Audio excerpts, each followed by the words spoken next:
Sunlight stabbed into her eyes. As her vision slowly cleared, Edith let out a faint sound. She was curled up on the floor. Her body was burning, unbearably hot. A gaze looked down on her. Crown Prince Clyde sat in a splendid chair with his arms crossed, a soft snort escaping his nose. A smile curved at the corner of Clyde's lips, his eyes full of amusement. He spoke softly. "If you're hot, you could take it off." Edith's vision blurred. He'd gone mad. Trembling, she clutched at her collar. The way she looked right now was practically like being on the Crown Prince's bed. Edith's voice shook. Why are you doing this?" Clyde watched coldly, his voice terrifyingly calm. "This is what happens when you force yourself to endure it." Edith gasped. "Endure? What?" Clyde's tone carried a hint of coaxing. "Yes, your nature is about to awaken. Don't suppress it. Accept it." Edith's consciousness grew increasingly hazy. Clyde stood and walked toward her step by step. "Yes, your nature." He bent down and whispered in her ear, "Your Omega nature." In this world, every person is born with one of three traits. Alpha, rulers of strength and logic. Omega, individuals with outstanding leadership and social skills. And Beta, those excellent in cooperation and adaptability. These traits are more important than sex. They're the basic units for forming families and producing offspring. Edith writhed in pain. "But I'm not an Omega. I'm a Beta." Clyde's fingers brushed through her golden hair. "If you can sense my pheromones, then you're already no longer a Beta." He brought his fingertips to his nose. "This scent, no matter how I smell it, it's unmistakably the fragrance of an Omega." Edith's pupils shrank sharply. "What?" "Alpha pheromones." An invisible force tugged at her. Her body pitched forward against her will. She fell heavily toward Clyde, catching herself with both hands on his knees. Clyde's smile carried a trace of wickedness. "You always know how to please me, Edith. The way you look awakening as an Omega is adorable. I'll help you. I'll stimulate you with my pheromones until you awaken completely." Clyde's palm covered the back of her neck. A violent current shot through Edith's entire body. She let out a muffled whimper. "Why is Clyde so interested in me? Whether I awaken as an Omega or not, he should have left me alone." Because a trace of despair flashed through Edith's eyes. He was in love with the protagonist, Adrian. The one he liked was the protagonist of this BL novel. That's right, this was the world of a BL novel. Before I transmigrated into this absurd world, I was a rookie office worker. I was fairly capable of my job. I didn't have any special skills, but I was glib. And with a bright smile on top of that, I usually earned myself a lot of goodwill. But office life is exhausting in the end. Even someone like me needed a spiritual escape. On a crowded subway, I found one, thrilling novels. The light of my phone screen lit up my face as I immersed myself in a 19-plus world. But spicy novels are only good for reading. Who would actually want to live in one?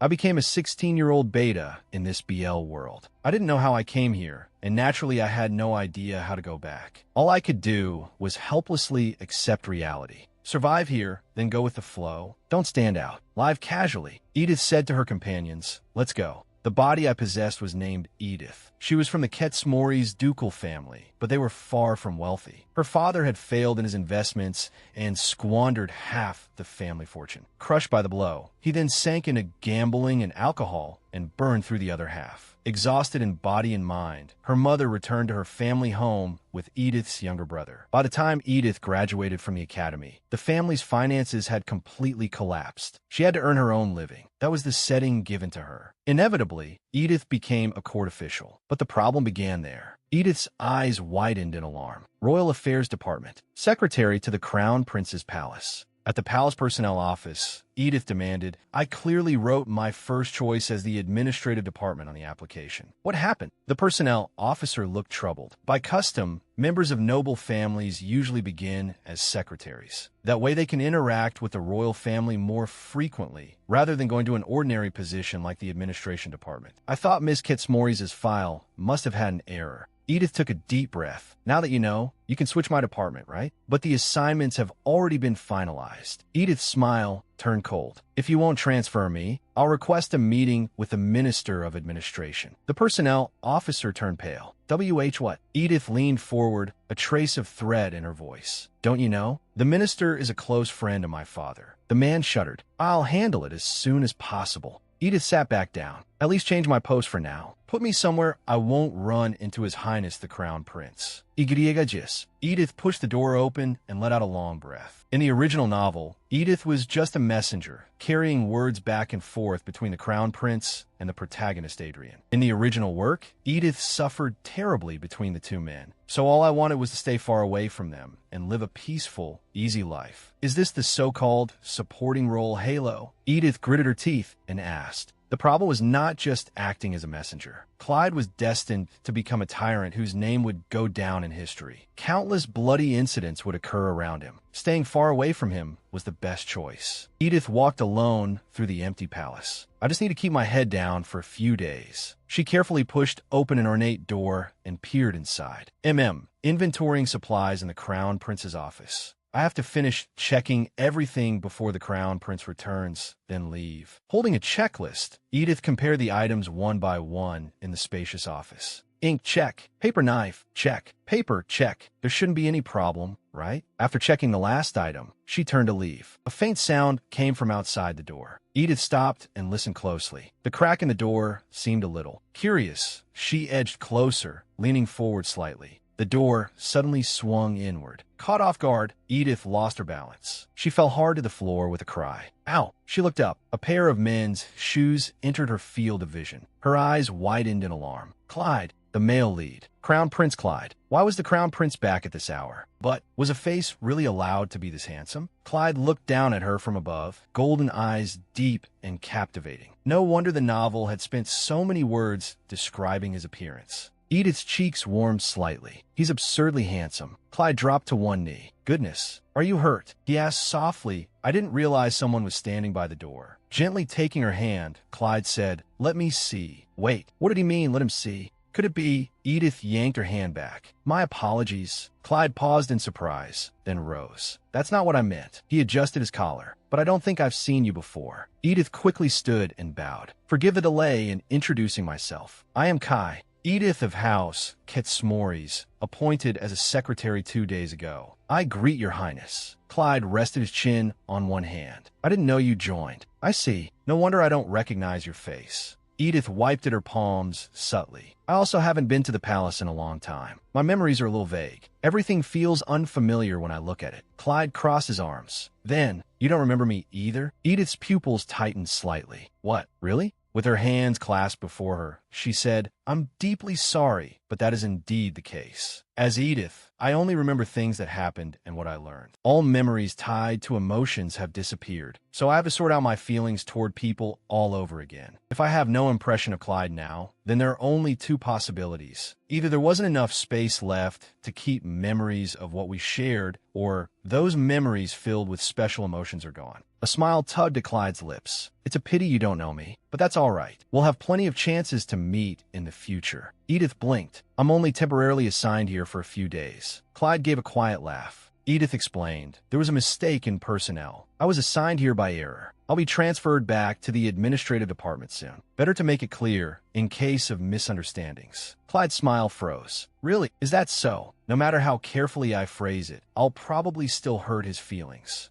At times like this, it's best not to say anything more. Silence is the safest choice. Clyde fell silent for a moment. Then he stepped forward. In that case, before you're transferred, could you do me a favor? I happen to have something I need done. Can you help me? His eyes were sharp, with a hint of something that made refusal impossible. That expression. What exactly does he want me to do? Sunlight poured through the ornate windows, filling every corner of the study. Clyde sat on the edge of the desk, looking relaxed. I need to prepare for a meeting, but I haven't fully mastered these materials yet. His fingers tapped lightly on the table. It's probably a considerable workload, so I'd like you to familiarize yourself with these documents and give me a summarized oral report. Quickly, Edith stared at the mountain of documents. Is he messing with me? Bringing up another department clearly made him unhappy. How could I possibly have time to read and organize all of this right now? But I'll do my best. Edith took a deep breath. Let's start working first. The man before me will become this country's tyrant in the future. If I want to survive, I absolutely cannot offend him again. Edith sat down before the pile of books and lightly placed a hand on a thick tome. Luckily, I can still understand some of the content. Even so, there's no way this amount of work can be finished in one day. She sighed. How did things end up like this? She opened the book. A dazzling burst of light exploded at once, engulfing her. Flowing magical runes were reflected in Edith's pupils. Light poured out from the book. It swallowed her whole. What is this? She stood inside a field of pure white light as a flood of memories rushed into her mind. Clyde always kept his closest attendant, Edith, by his side. Despite her difficult family circumstances, she displayed outstanding ability and intelligence in the Crown Prince's palace. The light faded. The book lay quietly on the desk. Edith looked around and found herself still in the study. I've been inside this novel for 4 years, but this is the first time something like this has happened. That scene just now was definitely from a novel. In the original text, it was just an unimportant bit of background description, the kind you skim over. Why did that suddenly happen? Was it because I met the Crown Prince, and it seemed that only I could see it? Edith clenched her fist. Then what does that mean? Is it telling me to stop messing around and follow the script? Bracing herself against the desk, Edith said, "What is this supposed to mean? No matter how hard I struggle, becoming the Crown Prince's attendant is my fate? No way. I can't draw conclusions from just one passage." Edith paced irritably. But what if I really do have to follow the plot? No, even if that's true, there must still be a way. Clyde watched her silently, observing her muttering to herself and pacing back and forth in the study. A nearly imperceptible smile curled at his lips. Enough. Stop thinking. She looked up, her eyes regaining clarity. Clyde's voice broke the silence. Summarize the main points of your reports so far. Edith snapped back to herself. When had he come over? Clyde picked up an exquisite hourglass and set it on the desk. I'll give you 3 minutes. Start now. The sand began to trickle down with a faint sound. It starts now? Edith looked at the documents covering the desk. Is he messing with me? Summarize all of that in 3 minutes? She took a deep breath. Calm down. This man is the future Tyrant. Nothing he asks you to do should be surprising. Edith closed her eyes. Her memory began to rewind. Countless lines of text flashed through her mind at high speed, restructuring and rearranging themselves. She was surrounded by a flood of information. Her golden hair stirred in an invisible current. Edith opened her eyes, her gaze sharp as a blade. In her pupils, countless lines of text seemed to race by, as though an entire library had been swallowed into them. At present, Edith said in a clear, steady voice, it is generally believed that maintaining the standing army is too costly and should be reduced. Only Count Cadenus argues instead for further strengthening the imperial authority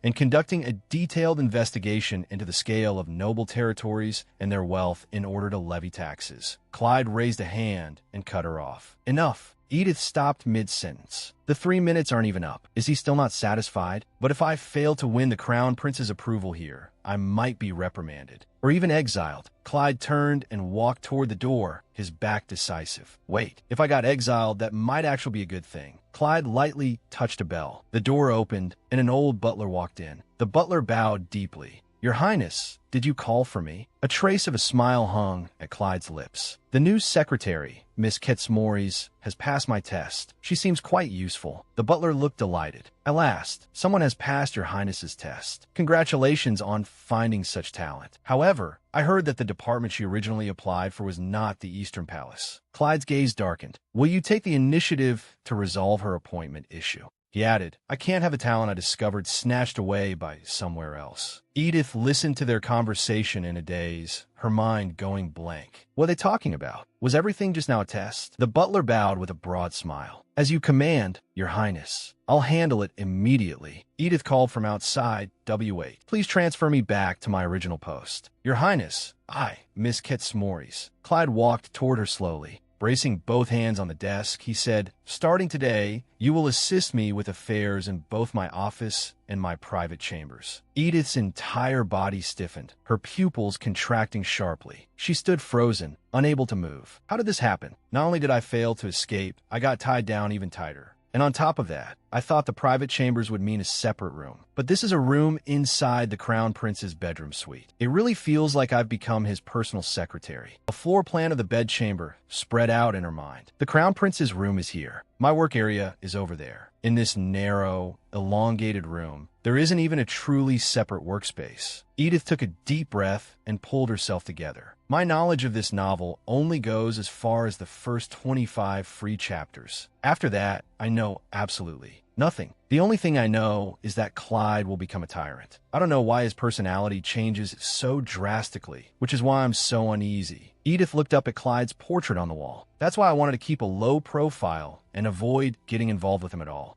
And there's one key fact that won't change. The one chance to save the tyrant Clyde is the novel's protagonist, the strongest Omega, Adrian. But they're still far from meeting. What am I supposed to do? If I'm not careful, I'll end up working here until the day they meet. Edith let out a long sigh. Or maybe I should change the timing myself. A look of resolve flashed in her eyes. No point waiting around like an idiot. If it works, great. If it fails, so be it. Perhaps because she felt a little relieved, drowsiness washed over her. Edith's eyelids grew heavier and heavier, and her consciousness slowly blurred. Morning light spread faintly across the palace dome. Edith was fast asleep with her head on the desk. Clyde approached slowly and stopped by her side. His gaze fell on her golden hair. Edith, are you pretending not to know, just like I am? If not, his fingers brushed lightly over the ends of her hair. Have you really forgotten me? You probably don't know this, do you? I missed you countless times. I missed you, not knowing when we would meet again. Seeing how beautifully you've grown, the feelings in my heart. Clyde's fingertips stopped in midair. He stared at Edith's sleeping profile. Edith, his hand lightly touched her cheek, his fingertips meeting warm skin, but suddenly stopped. Clyde's eyes turned icy in an instant. This shouldn't be happening. Gritting his teeth, Clyde lifted her gently. I have to endure it. An invisible force spread from him like crimson threads. Edith let out a soft murmur in her sleep, her body trembling faintly. Clyde's gaze dropped sharply. Could it be a coincidence? Edith's body shivered again, as though disturbed by something unseen. No way. Clyde's pupils contracted. Is she reacting to alpha pheromones? Edith rubbed her sleepy eyes and slowly raised her head. HM, it feels like someone's in front of me. What? The only person who could possibly be here is His Highness the Crown Prince. Edith jolted awake. Did he see me asleep? No, maybe he just arrived. Calm down. At times like this, you need to be shameless. Edith flicked her long hair dramatically, her golden hair tracing an elegant arc through the air. She put on a perfect smile. Ah, welcome, Your Highness. I was just organizing my thoughts. Clyde looked at her expressionlessly. I think you were sleeping. Edith forced herself to stay composed. Impossible. Could you have seen it wrong? Clyde answered coldly. Absolutely not. With a handkerchief, he gently wiped the corner of her mouth. Edith froze. Huh? What is this sudden situation? Did I drool in my sleep? But this is too. Just a moment ago, he looked like he wanted to devour me alive. And now he's being this gentle. What on earth is he thinking? Edith clasped her hands tightly. The Clyde I know only treats the protagonist, Adrian, with tenderness. He's brutally harsh on his subordinates. He can push people to the edge and completely destroy them. Clyde stopped moving. There! Edith's cheeks reddened. In a low voice, she said, Thank you, Your Highness. She cleared her throat, trying to hide her embarrassment.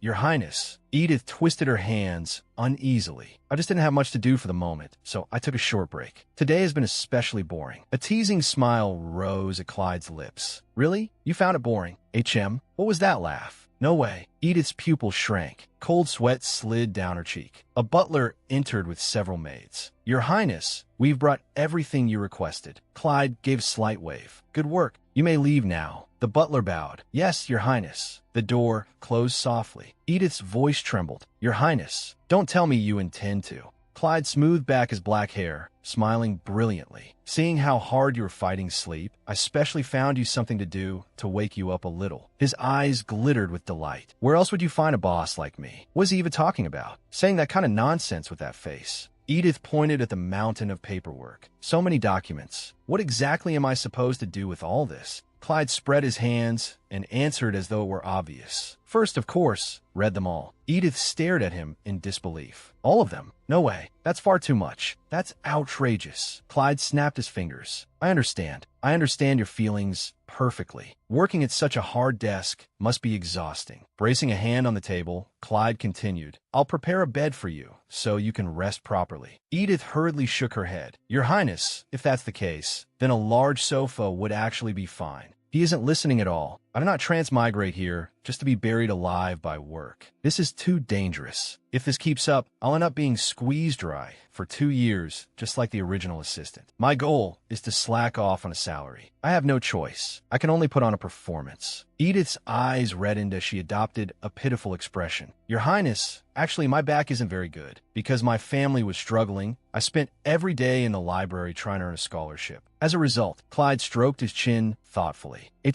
In that case, it can't be helped. Improving your working environment is the only way to begin working properly. A flicker of hope appeared in Edith's eyes. Really? Clyde gave her a gentle smile. Of course, we'll be spending many days together in the future. Why make things unpleasant from the start? Let's call it a day for work today. Then Clyde fixed his gaze on her. I know what you're thinking, but for now, I want you to trust me and come with me. There are things that must be done. My first exclusive attendant. Edith's eyes nearly bulged. Exclusive attendant? No. At this rate, just like in the novel, I'll be crushed by work. Clyde's hand came down on her shoulder, firmly steering her along. I need to get Adrian by my side as soon as possible. A few days later, in front of Count Raymond's residence, Edith looked up at the magnificent building. I finally made it. Count Raymond's estate. The Raymond family, a house that amassed enormous wealth through manufacturing. Though their title is lower than ours, this is where the protagonist, Adrian, lives. Luckily, Adrian responded positively to the letter.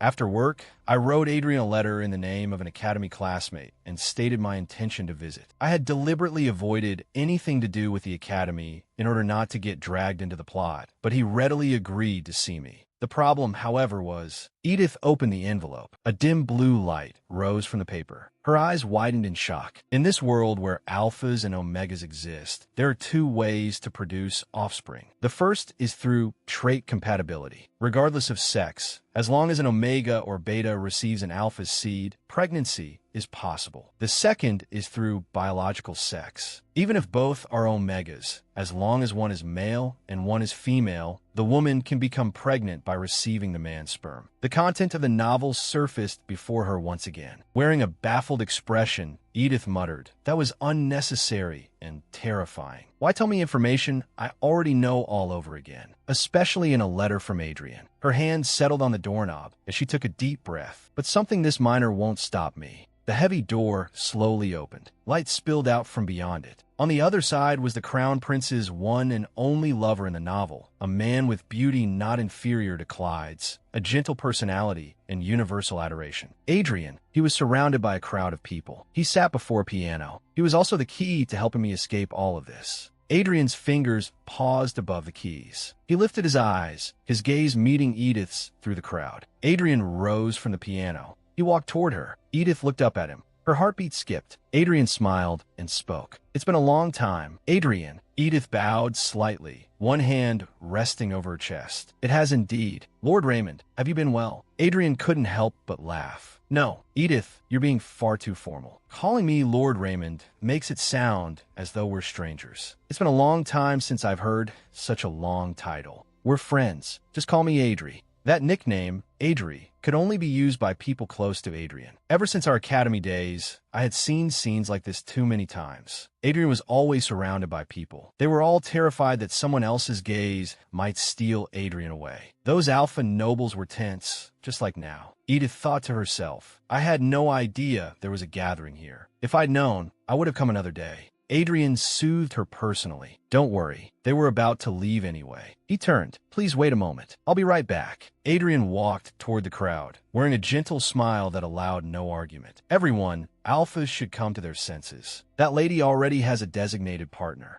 Adrian and Edith sat facing each other. Sunlight streamed through the window between them. Adrian lifted his teacup, his gaze warm. When I received your letter, I really was surprised. This is the first time we've talked like this, isn't it? Edith let out a soft laugh. It was sudden, wasn't it? I didn't expect him to be so direct. Adrian set down his cup. Rather than sudden, Edith. I thought you disliked me. Edith's pupils shrank. Dislike you? What do you mean? Adrian lowered his gaze. You may not remember, but I really did try. I think it was during the class on Lagran Imperial History. I gathered all my courage and deliberately sat beside you. Maybe, but the moment you saw me, you stood up right away. Sorry, I need to use the restroom. And when you came back, you sat directly in the front row and never looked at me again. After that, whether at academy festivals or in the library, every time I tried to talk to you, you avoided me. So it only became harder to speak. I see. So Adrian's behavior back then wasn't coincidence at all. And there are many things I don't remember clearly. Edith lifted her teacup. That must have been a coincidence. But I'm still sorry. I don't understand why Adrian is interested in me. But whatever the reason, what matters to me now is...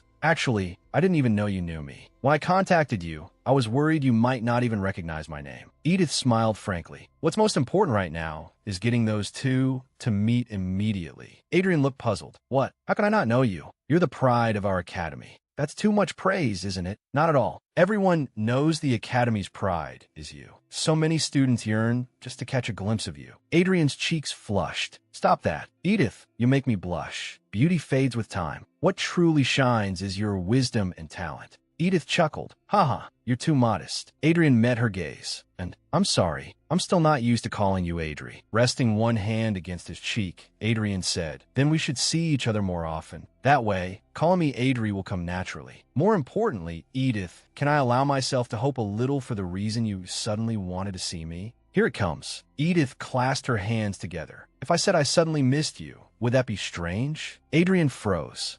Edith lowered her head self-mockingly. It sounds ridiculous, doesn't it? Even I think it's strange. No, not strange at all. Adrian cut her off urgently. I've been thinking of you two. Edith blinked. What? She looked up, full of shock. Did that really work? Adrian stood up abruptly. No, it's even better without a formal reason. So you don't need any reason at all. You don't need to write in advance. Just come whenever you like. Edith looked flustered. Adri, wouldn't that be too presumptuous? Adrian leaned forward. Then let me tell you now. From this moment on, I will let you come and go from my house freely. Edith's gaze wavered. Adrian, that's too much. I know you're kind to everyone, but haven't you always maintained boundaries? Adrian smiled brightly. Now isn't the time to talk about that. Since it's come to this, I should notify my attendants right away. She suddenly grabbed Adrian's hand. Adrian. Edith hurried to speak. I'm truly grateful for your kindness, but I'm currently serving His Highness Clyde at the palace, so you don't need to worry. I'll visit often, so if you don't mind, would you be willing to come see me at the palace? Adrian paused. Would that really be all right? He pressed a hand to his reddened cheek. That would be wonderful for me. I'll definitely come. He took the bait. Success. I got Adri to come. A glint flashed through Edith's eyes. I haven't been working in the palace for long, so I don't know all the details, but I heard that when attendants living in the palace don't have time to go out, they deal with personal matters near the main gate. And I happen to be the crown prince's attendant. Inviting Adrian to the palace once probably won't earn me any severe punishment. Most importantly, Clyde and Adrian are destined lovers. The moment those two meet, sparks are bound to fly. Honestly, when that happens, both of them will owe me their lives. Originally, they were supposed to meet 2 years later, but I moved that timing up to just a few days from now. Smiling, Edith said, then let's meet at the palace in a few days. Adrian responded brightly. Of course. Edith smiled and patted his shoulder. Sit down already. Adrian hesitated before speaking. Edith. Edith looked up. HM? What is it, Adrian? His pupils widened slightly. Adrian's cheeks turned scarlet. This time, may I sit beside you? Sunlight streamed through the archway, falling across Adrian and Edith. Edith stammered a little. Oh, of course, Sit as long as you like. Why even ask? Thank you for allowing me, Edith. He smiled faintly. I'll excuse myself for a moment. Edith's gaze turned uncertain. Adrian, is there something on my face? Resting his chin on his hand, Adrian said no, nothing at all. Edith pressed on. Then why do you keep staring at me? Adrian's gaze was gentle. Because it feels strange. I never imagined there would come a day when I could sit beside you like this and talk to you. Edith turned toward him. Adrian, you're really strange. I told him to sit, but this is a bit too close. As expected of the protagonist, he's seriously handsome. Adrian called softly. Edith. Edith snapped back to herself. Adrian leaned in. What exactly are you thinking about? I'm very curious. Edith's breath caught. Adrian, I should have been more proactive sooner. I thought you didn't like me, so I hesitated for nothing. What is this atmosphere? Is this Adrian's kindness? The kindness he shows everyone in the novel? Or affection? If this is seduction, who could resist it? If I didn't know the original story, I might want to get closer to him too. But Edith pulled her hand away and smiled. Let's get closer slowly from now on. I know the original story. Adrian's movement stilled. A shadow passed through his eyes. Edith, don't you understand yet? Why do you think I've gone to such lengths to get close to you? To be friends? I don't like that sort of thing. Adrian's hand pressed against the back of her chair, trapping her in place. Edith froze. HM? What do you mean? Adrian, there's no such thing as friendship between adults. I knew it would be like this. That's why that passage appeared in the letter. Adrian can be an omega who meets an alpha, or he can be a man who meets a woman. But Adrian, you're an omega. Wouldn't being with an alpha be easier? Adrian's eyes trembled. He lowered his head and said nothing. I am an omega, but I'm also a man. Turning his back to her, Adrian said, I may have been too hasty today. I am sorry. But Adrian's gaze was firm. To me, you are my romantic interest. Remember that. Edith's cheeks reddened. The night was deep, the moon bright. Edith lay in bed and let out a long sigh. How did things become this complicated? I meant to bring the two of them together, but everything just keeps getting stranger. This isn't a misunderstanding. Adrian is interested in me. Since when? I never saw this coming. Rolling on the bed and pounding at it, Edith groaned. What even happened to my life? Both Clyde and Adrian are way too handsome. Just looking at them puts me in a good mood. But setting the original story aside, if you asked me whether I wanted to become close with either of them, Edith clutched her hair and let out a silent scream. I don't want to choose either of them. Come to think of it, they're only good from a distance. If I really became their lover. Edith's fantasy theater began. If I became crown princess, countless official events would suffocate me. I'd have to obey all those complicated palace rules and live a stifling life. Help! Why are there so many things I wouldn't be allowed to do? If I became Adrian's wife, countless alphas and women would envy me. I'd have to live in fear every single day, always feeling a chill down my back. Too terrifying. I hate that kind of life. Edith clenched her fist tightly. There's only one thing I truly long for. Less work, more money, and a leisurely life as a shameless slacker living off my salary. That had always been my resolve. The sound of hooves echoed through the woods. Edith rode on horseback. As soon as the break ended, shouldn't the place I was headed be a shooting range rather than a desk? I didn't see Clyde when I went to the office, so I thought today might actually be relaxing.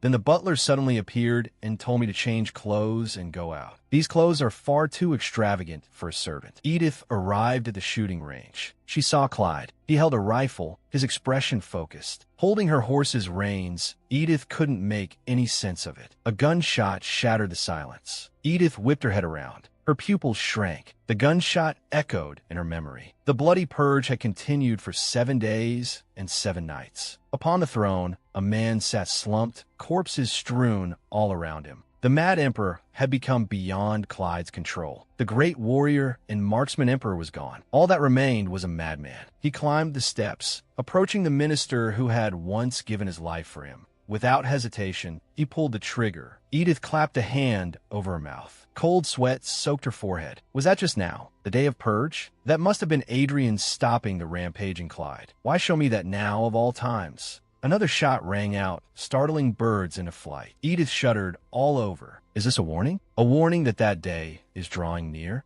But is this novel really the one I know? Will the plot still follow the original story? Edith walked with her head lowered, her expression grave. Take Adrian, for example. The Adrian from the original novel would never have been interested in a woman. That was simply how he was written. And besides, given the genre of the novel. But the problem is, that day Adrian showed interest in me. Of course, I had no intention of taking it seriously. That was never in the novel. It was probably just a momentary impulse. If he really liked me, he wouldn't have given up so easily. Even if the invisible current of fate has changed, there's still enough possibility left. Edith stopped walking. The only person who should be connected to Adrian is that man. Clyde lowered the gun. Other than Clyde, there should be no one else. Clyde shot her a glance. Edith quickly walked toward him. Clyde opened his pocket watch. You're late. Edith lightly pressed a hand to her forehead and suppressed her irritation. Being a little late isn't my fault. I was on time for work. I only got delayed because I received orders in the office. He snapped the watch shut and let his gaze travel over Edith from head to toe. More importantly, your clothes. Edith looked down at what she was wearing. My clothes? This is the uniform I was given. Clyde looked thoughtful. As expected, it was the one I chose. Edith stared at him in disbelief. You're saying the outfit I'm wearing was chosen by you, Your Highness? The attire of servants who attend the royal family directly is extremely important. The quality of one's subordinates reflects directly on the master's dignity. Appearance must never be treated lightly. Even so, Edith narrowed her eyes. The fact that he picked it out himself made no sense. Clyde was silent for a moment. Then he took off his coat. No, Clyde draped it over Edith's shoulders. Wear it. Edith looked stunned. Your Highness, why are you giving me this? Clyde bent closer. What do you think? Because that riding outfit suits you far too well, Edith. Her cheeks flushed, and her heart skipped a beat. Edith froze in place. Why is he doing this again? This is the prince's coat. I can't just take it off casually. Clyde picked up a gun. Edith, do you know how to shoot? Edith came back to herself. A gun? I've never used one before. Clyde held it out to her. It's not difficult. An attendant will load it for you. All you need to do is aim at the target and pull the trigger. Want to try it once? Edith clenched her fists. Honestly, I'm not exactly fond of guns. I just witnessed a shooting, after all, but this is a completely new experience. I don't want to miss it. She raised her head, eyes resolute. Then I want to try shooting too. Clyde let out a soft laugh. Just as I expected of you. Edith frowned slightly. What do you mean? Just as expected? Clyde avoided her gaze. Nothing. Come here. I'll teach you. He extended a hand, palm up, inviting her. Edith raised the gun. It was heavy, and she struggled a little to aim. Like this? Clyde examined her posture. That stance is unstable. The moment you fire, the recoil will knock you over. Edith murmured, Is that so? It's harder than I thought. Clyde stepped up behind her. It's simple. He took her hands and adjusted the muzzle. Keep the gun steady. Clyde's body pressed close to hers. One arm wrapped around her waist. Keep your center of gravity balanced. At this rate, I can't focus at all, and he's way too close. Clyde whispered, If you can't do it, shall we do it together? Edith shook her head. No, I can do it. I think I've got the feel of it now. I want to try by myself. A teasing gleam flashed through Clyde's eyes. Is that so? Edith took a deep breath and aimed forward. Then she pulled the trigger. The crack of the shot shattered the silence. A violent recoil hit her. Edith's body lurched backward, her footing faltering. Clyde caught her firmly, one arm around her waist, pulling her into his arms. He lowered his head and looked at her. Are you all right? Edith's cheeks burned. Ah, yes, I'm fine. She struggled to steady herself, her voice uncertain.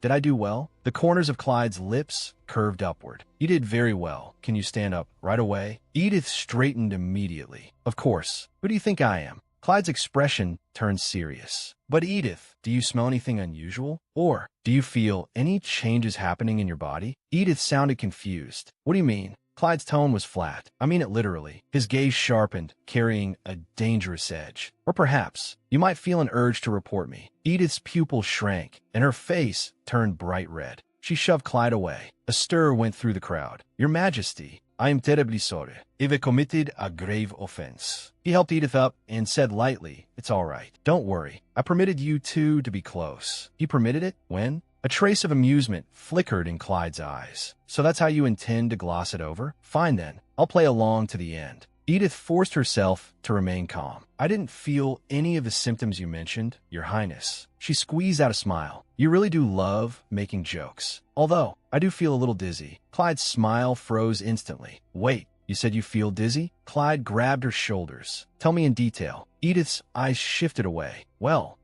I can't exactly say it's because my posture was wrong, and that's why I feel lightheaded. It must have been because the gunshot was so loud that it made my head spin. Sorry. Clyde's voice was quiet. Is that so? You got nothing to apologize for. He let go, turned his back to her, and said, Let's stop here for today. My daily life began to change. As the prince's personal attendant, I handled all his daily affairs together with Clyde. Because of that, the private storeroom was filled with all kinds of clothes to deal with any sudden situation. Secretaries were also assigned in to help share the heavy workload. One of my main tasks was to listen carefully to every story related to Clyde. But that didn't mean the work became easier. The real work was only just beginning. Edith looked out the window. It was already 4 in the afternoon. Her gaze swept over the mountains of books and documents piled up in the study. Good grief, when am I ever going to read and organize all of this? She collapsed over the desk. Please, just let me get off work. Edith drew a deep breath and pulled herself together. Think, there has to be an easier way to deal with all this. As the amount of work increased, even her desk had been replaced with a larger, wider one. Resting her chin in her hand, Edith thought, maybe I should ask the person in charge of this department. A voice suddenly said, You should do it yourself. Edith stammered, Why, Your Highness, you're here. Clyde smiled faintly. Yes, I am. He crossed his arms. And I also noticed that you were trying to be clever. Edith forced a smile. Ah, yes. Of course it would be better if I handled it myself. Clyde's gaze sharpened. Exactly. All right, Your Highness. I reviewed the files, and many of them are already organized. She pointed to the stacked documents on the desk. Can you tell me why they need to be reorganized? Clyde turned and walked toward the desk. If the existing reports have all been influenced by various factions, what do you think their contents would look like? He spoke with his back to her. Not a single one of them would be objective. Clyde's voice continued. So, Edith, an outsider's perspective is absolutely necessary. There was a confident smile on Clyde's face. Does that answer your question? Edith replied quietly, Yes, Your Highness. I thought this was another joke, but apparently not. In that case, I guess I can't try to be clever anymore. The two of them worked separately, yet shared the same silence. Again, another section marked as important by His Highness himself. How many volumes has it been already? I never even studied this hard back at the academy, and it's already midnight. Edith clutched her hair in misery. This is not the lazy loafing life I wanted. She stood up. Your Highness, I'll take my leave now. It's time to get off work. Clyde looked at her. Is it time to sleep already? Edith jolted. What time is it? Clyde's voice came calmly. You look too focused. I didn't have the heart to interrupt. Who was it that made you work overtime this late? What? Because it was awkward to bring up, you just let it go? Calm down, Edith. Endure it. The Crown Prince is the client, and I'm a contractor. This is a class society, too. Edith forced out a smile. Haha, I was just too absorbed. I'll be heading home now. Clyde placed a hand on the desk. It's too dangerous this late at night. Why not rest here for a bit? Edith froze on the spot. What? Clyde lowered his head in thought. I ordered them to prepare a place for you to rest, but as expected, the work won't be finished within 3 days. Then what should we do? Edith forced out a strained smile. What do you mean? What should we do? Send me home. Please just send me home. Clyde stood up. I can't feel at ease simply sending you away like this. He stepped closer and closer. Why not sleep in my bed? What did I just hear? I must be so tired I'm hallucinating. Clyde spoke again. Edith, why aren't you answering? I'll sleep on the sofa. You sleep in the bed. Edith's body stiffened. So I wasn't hallucinating. She tried hard to stay composed. Please say something reasonable. You know that's impossible. A smile tugged at Clyde's lips. Why is it impossible? Edith's lips trembled. Do I really have to say it out loud? She pressed a hand to her chest. There are so many people coming and going here. If anyone saw me sleeping in Your Highness's bed, I'd be finished. Of course, there are countless reasons behind that. Strictly speaking, the Crown Prince's bedchamber is not a private space. It's where he receives officials' reports and where he distinguishes and gathers his own trusted followers. This place holds far greater significance than one might think. Even if I were truly given permission to lie down there, I'd be dragged into every kind of scandal and never know peace for the rest of my life. Clyde tapped a finger against his lower lip. You don't need to worry about that. First of all, the people close to me know how to keep their mouths shut. He adjusted his collar, and I've already made sure that no one will come in unless I summon them. So just use my bed without worry. Edith refused at once. No, Your Highness, please prepare for your own rest. I'll tidy up and head home. Clyde watched her from a distance. If that's what you insist on. But before you go, shouldn't you report today's progress? Edith's footsteps stopped abruptly. She spun around. You never said I had to give a report. Clyde's gaze settled on her. Sorry, I just remembered. There was a lot of work. It doesn't have to be done every day, but I'd like to hear it today. Clyde held out a hand. I mean a report that includes your personal opinions. Edith's pupils contracted, and she clenched her teeth. What is wrong with him today? She took off her heels and stepped barefoot onto the carpet. Edith's pen flew across the page.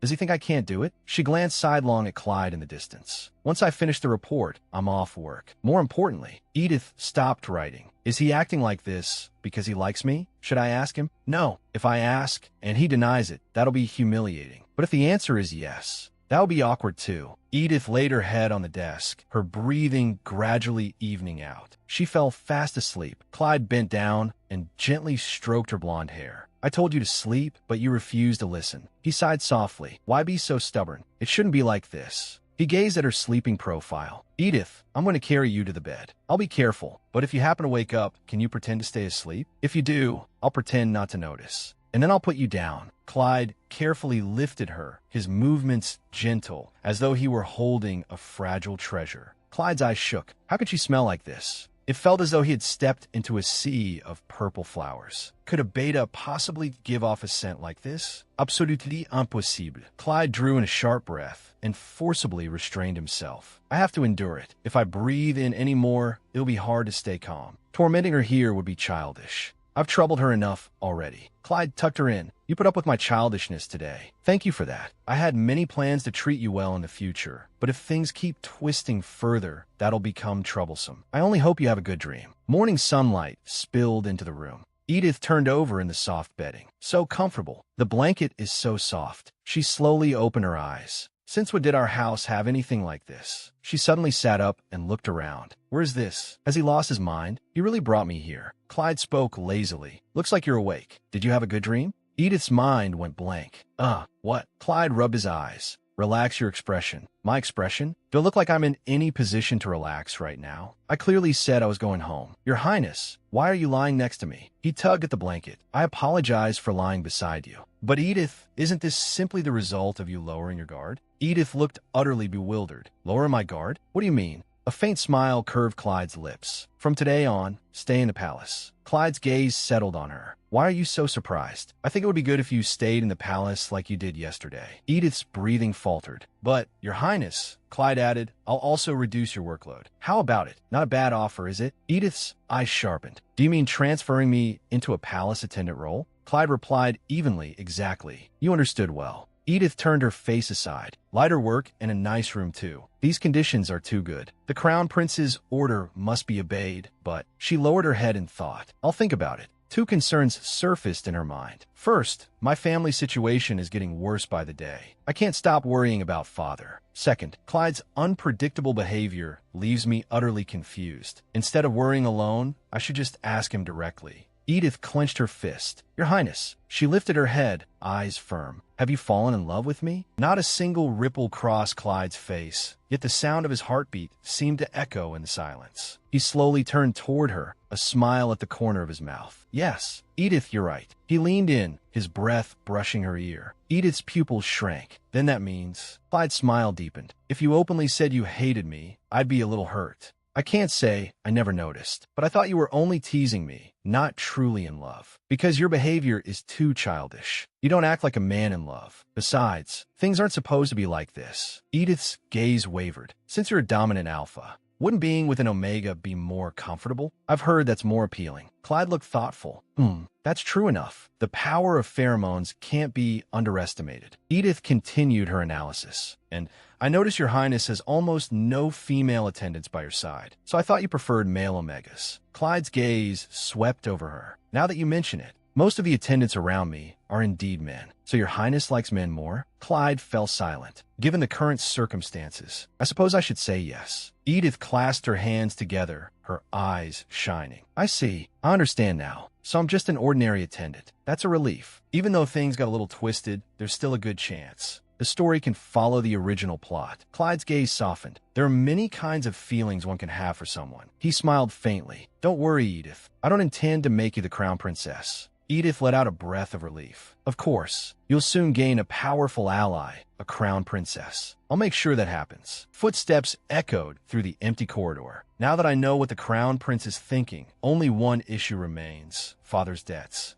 All that remains of the Ketzmores family are our estate in this manor. My salary is only enough to pay the interest. I can't even touch the principal. The manor could be seized by creditors at any time. Bankruptcy is only a matter of time. I have to act quickly. A man sat alone at the end of a long table. One hand pressed to his forehead, his face full of worry. Edith entered the room. Father, it's been a while. The man lifted his head, his voice hoarse. Is that you, Edith? So it's a hangover. No wonder he didn't go to the gambling house. I really want to cut ties with this man who's drowned in gambling and alcohol. But I have to endure it because I don't know when I'll be able to return to my original world. Edith remained calm. I have something to say to you. Could you spare me a little time? The man looked flustered. As something important? It's about our family. Father, you know we can't go on like this. The man bit his finger. It's all my fault. I was too greedy in the past, and that's what ruined the business. Edith cut him off. There's no point talking about the past. That's not what matters now. We have to solve our financial problem as soon as possible. From now on, I'll have a salary, but obviously every coin of it will be squandered by you. At the gambling table, the man's hand trembled around his wine glass. And no, I wouldn't. How could I shamelessly touch your money? Edith's eyes turned cold. No, father, you absolutely would.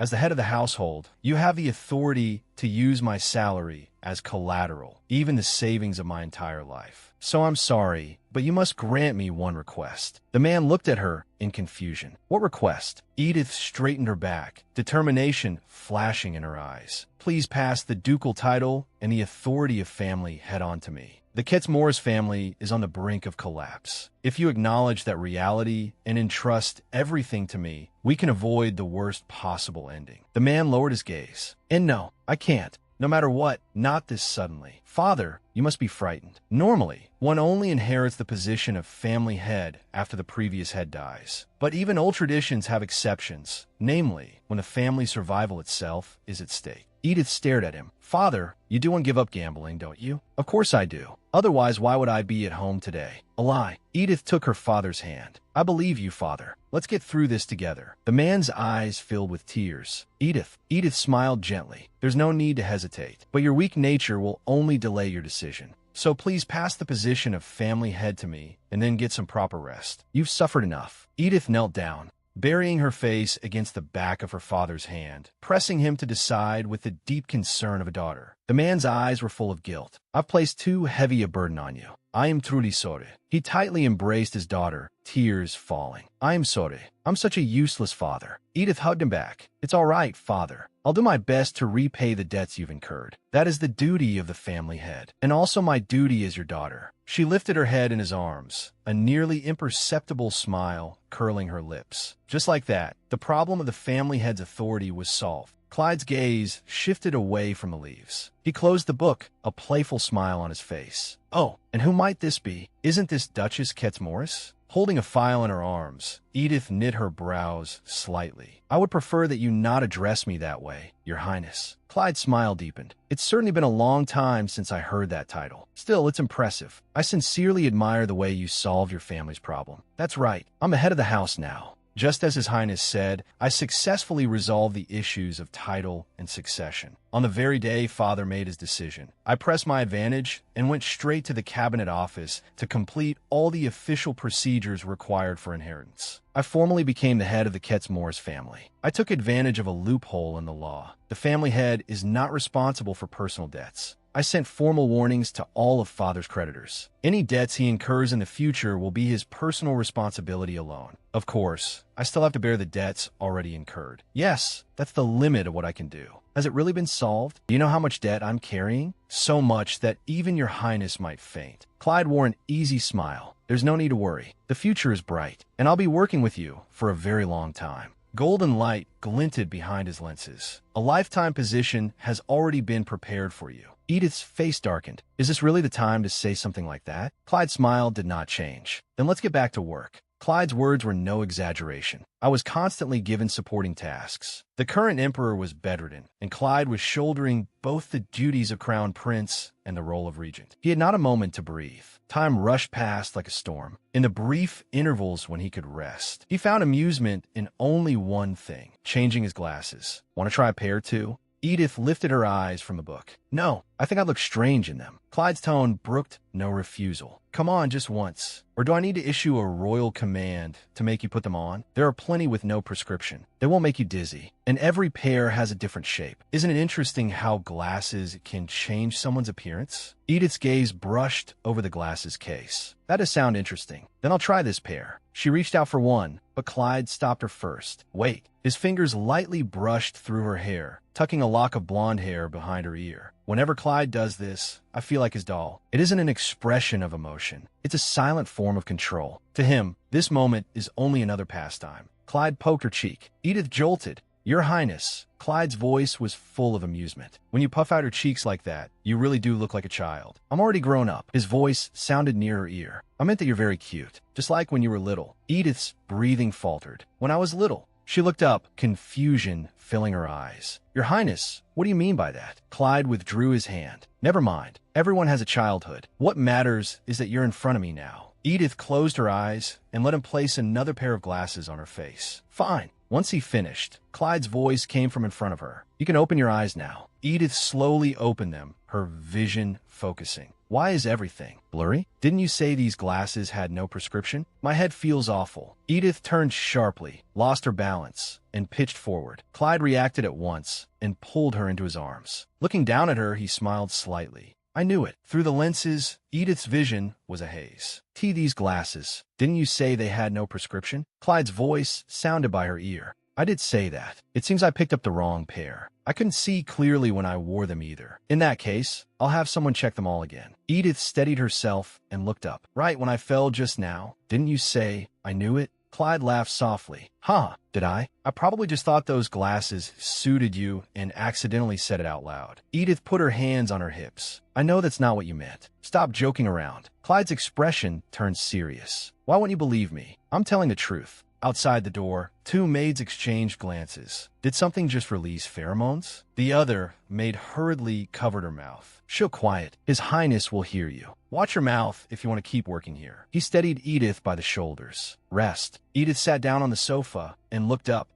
Even resting feels. If you permit it, I'd like to continue working in the annex. Clyde's eyes softened. Since it was the glasses that made you dizzy, then that's my fault. Besides, there isn't much work left today anyway. So just rest. His hand lightly touched her forehead. Don't be stubborn. Edith lowered her eyes. All right, I should listen to Clyde this time. Edith pressed her fingertips to her temple. This is the second time now. The dizziness seems to be getting worse lately, even back at the shooting range. What happened just now probably wasn't because of the prescription, but I got dizzy so quickly. Edith gripped the fabric of her skirt tightly. Could there be something wrong with my body? Clyde looked at Edith. Edith, if resting is difficult for you, you can take care of some personal matters instead. A glimmer lit her eyes. Really? Clyde leaned against the desk. If that would put your mind at ease. A smile bloomed on Edith's face. Thank you, Your Highness. She turned and left with light steps. I've been so busy with family matters lately. This is a good chance to catch my breath. Besides, I shouldn't worry about my health for no reason. Edith walked to the desk. I've simply had too many things on my mind lately. That's probably why my body feels so weak. It must be something like that. Clyde sat in his chair, reviewing documents. Someone presented him with a report. Your Highness, thank you. Is there anything else you require of me? Clyde lifted his head. Require? What is the proper way to help a subject who has fallen into financial hardship? She's someone I care about. Should I use funds from the treasury? Your Highness, if you wish, you may do so at any time. But wouldn't it be better to provide support through official channels? There have been similar precedents before, and the loan interest is very low, so the burden of repayment would be much lighter. Clyde looked thoughtful. That does sound like it would ease the burden quite a bit. He made his decision. Then we'll use that method. Provide support to Lady Ketz Morris. Adrian bowed and answered as you command. Edith's quill froze over the page. She went still. Did I hear that right? Treasury funds are going to be used for me? Edith's gaze shifted.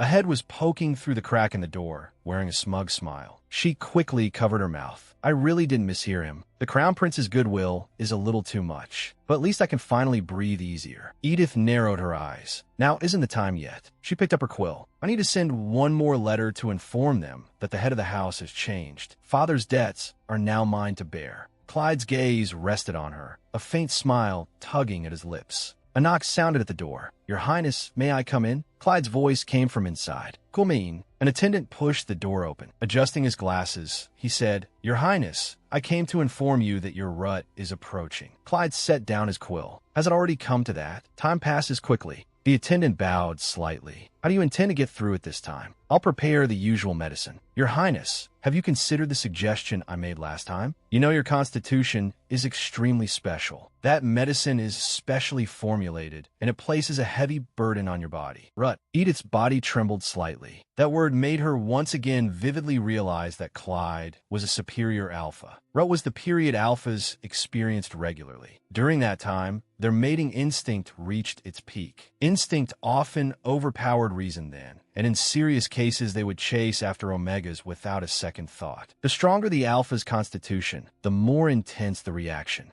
Clyde folded his hands. Every rut, you repeat the same thing. Don't you get tired of it? I know your words by heart already. The attendant placed a hand over his chest. But, Your Highness, this time, would you consider having an omega stay by your side? Why are you so resistant to it? I already gave you a clear order to prepare the suppressant. Clyde's gaze turned icy. Is my request that hard to understand? Don't tell me you fail to hear it. The attendant hurriedly lowered his head. I spoke only out of concern for your highness's health. I meant nothing else. Clyde cut him off. Enough. He leaned back in his chair and passed a hand over his forehead. I understand. You may leave. The attendant turned and left in haste. Edith stopped writing. The way he treats me is completely different. It's like he's another person. Clyde stood by the window, staring outside. Suddenly his voice rang out. Edith, is your dizziness any better? Edith jumped and quickly stood. Yes, thanks to your highness. I'm feeling much better. Clyde walked over to her. Good. How much work do you have left? Edith lowered her head. I probably won't be able to finish it today. Clyde chuckled. I wanted to let you rest, but it seems you have too much work. Edith looked awkward. If you'd like, you can leave first. Clyde crossed his arms. No, that's a different matter. I want you to keep working beside me. A hint of a smile appeared on his face. If you're not here, I'll be bored. Edith's inner world collapsed. What exactly is different about him? This man's personality is a complete disaster. Someone please send me home. The carriage rattled along the road. The coachman's voice came from outside. Young master, we're almost at the Imperial Palace. Adrian sat inside the carriage, gazing out the window. Yes. Adrian rested his chin on his hand, a flush rising to his face. He showed a gentle smile. I can't wait to see Edith again. Sunlight filled the lavish room. Edith was working at her desk when a maid entered. Lady Edith, there's a letter for you. She held out the letter on a silver tray. Edith looked up puzzled. A letter for me? On the envelope was a familiar red wax seal. Edith's pupils shrank. This is Adrian's seal. She opened the envelope. No way. The paper trembled slightly in her hand. What? He's at the palace gates right now. I did tell him to visit whenever he had time, but I didn't expect it to be this soon. Wait. She gripped the letter tightly. Could this not be a perfect opportunity? She lifted her head, looking past the documents. Edith, what is it? Nothing, Your Highness. It's just that a friend came all the way to the palace to see me. Really? How unbelievable. A friend? A teasing smile touched his lips. If they came all the way here, you must be rather close. Edith carefully chose her words. Well, Clyde leaned forward. Why are you hesitating? Keep asking. Be a little more curious. Take the bait already. Edith offered a proper smile. Just a friend from the academy. If your highness permits it, may I go see him for a moment? Clyde's voice was unreadable. Do as you please. Edith immediately turned around. I'll be right back. She quickly headed for the door, while Clyde watched her from behind. Suddenly he spoke. Wait. Edith stopped. Clyde's voice followed. What is your friend's name? The corners of Edith's lips lifted slightly. He reacted. She turned back. His name? Clyde stood up, both hands braced on the desk. Yes, his name. Or is he someone whose name can't be spoken? Of course not. I don't have any secret friends. I'd be happy to say their names aloud. These two are the official couple from the original story. 2 years later, they were supposed to develop a deep bond. Even if they met earlier than planned, there was still a very high chance they would be drawn to each other. In other words, this was the perfect chance to bring them together. Smiling, she said the name. Adrian Raymond of the Raymond family. I call him Adri. Clyde's eyes darkened. Adri? Edith's smile did not fade. Yes, Adri. If there's nothing else, I'll be going now. Clyde's expression stiffened. Oh, is that so? Edith turned toward the door. Clyde's voice came from behind her. You'll be back soon, won't you, Edith? Her hand rested on the doorknob. The sun will be setting soon, Your Highness. If you have time, Clyde's gaze fixed on her. Edith smiled back. The evening breeze feels wonderful. Would you like to go for a walk together? Sitting too long isn't good for your health, after all. Clyde laced his fingers together. All right, you're right. Overwork really is harmful. Even the royal physician recommended that I take more walks. Edith's smile deepened. Exactly. Health always comes first. Clyde rose and walked alongside her. This will be a good chance to talk to him. After all, we're only passing acquaintances. Clyde's gaze was deep. I can't help being curious. The setting sun dyed the sky red, and the garden maze was bathed in golden light. Edith walked with Clyde, humming softly under her breath. Clyde glanced at her. You seem to be in a good mood. Edith turned her head, her smile radiant. Doi, I suppose it's because Your Highness and Adrian are finally about to meet. I'm a little excited. Of course I am. I've been waiting for this moment for a long time. Today's meeting is incredibly important. It proves the story won't unfold exactly like the original. This could change the course of everything. As long as things go smoothly today and they fall in love at first sight, I'll do everything I can to bring them together. A calculating smile flickered at the corner of Edith's lips. Then I'll secure my position, and after that, the happy retirement I've been dreaming of will finally begin. Clyde's voice pulled her back to reality. Are you planning to keep standing there? Edith snapped back to herself. No, I'm coming, Your Highness. Lifting her skirts, she quickly hurried after Clyde. Edith's footsteps echoed through the maze. Your Highness, aren't we going to wait for Adrian at the entrance anymore? The maze garden is complicated enough already. What if he gets lost? What if we miss him? Clyde didn't slow his pace. Don't worry, keep going. I've already instructed an attendant to guide him to the south side. Edith was still uneasy, but Clyde suddenly asked, by the way, are you close to this friend of yours? There was a probing note in his voice. That nickname sounded rather intimate. Edith's heart clenched. Somewhat. Everyone at the academy calls him that. I absolutely cannot admit I've only just spoken to him for the first time recently. The corner of Clyde's mouth curved. Is that so? Come to think of it, I haven't seen Sir Raymond since the New Year's reception. Adrian doesn't visit often. The paths in the Imperial Maze grew narrower and narrower. He brushed aside the branches blocking the way. Now I understand why people get lost in here every year. Suddenly Clyde grabbed her wrist. Don't move. Clyde shielded her behind him and used his hand to push the branches aside for her. Be careful. I don't want to see you get hurt. Edith's cheeks warmed faintly. She replied softly, I'll be careful. Clyde pulled her into his arms. I can't help worrying. Stay by my side. A voice shattered the silence. Edith. Edith whipped around, her pupils shrinking. Adrian stood not far away, one hand tightly covering his mouth, his eyes full of shock. Adrian. Edith hurriedly broke free from Clyde's arms. She looked at Adrian anxiously. Adrian. She stammered out an explanation. The thing is, His Highness was just clearing the branches nearby, so please don't misunderstand. Adrian said nothing and walked toward Clyde. Edith froze where she stood. Adrian. Clyde and Adrian locked eyes. The air seemed to freeze. A silent clash unfolded between the two men. This is bad. Edith's face turned pale. He doesn't think Clyde and I have something going on, does he? She turned to Clyde in distress. Your Highness, why aren't you saying anything? Please say something. Clyde's gaze withdrew from the distance and fell back on her. No, why does he look like that right now? This isn't right. Edith stood helplessly between the two of them. This isn't the outcome I wanted. Where did my romantic scene go? Adrian Raymond, third generation Count Ryan of Chonbai and Cliff. He went down on one knee and bowed to Clyde. Greetings, Your Highness. Edith let out a sigh of relief. Thank goodness. At least Adrian is staying calm. Now it's this guy's turn. She looked at Clyde, glaring. Say something already. Clyde remained silent, merely watching him. Then Clyde spoke. Rise, Count. It is my honor to see you again. Clyde's lips curved upward. I suppose that is all thanks to Edith's abilities. Adrian placed a hand over his chest. The honor is mine, Your Highness. When Edith told me she would be working at the Imperial Palace, I was overjoyed. Clyde's fingers brushed lightly over his collar. I hadn't realized the two of you were this close. Since you're a friend of someone by my side, I'll permit you to visit often.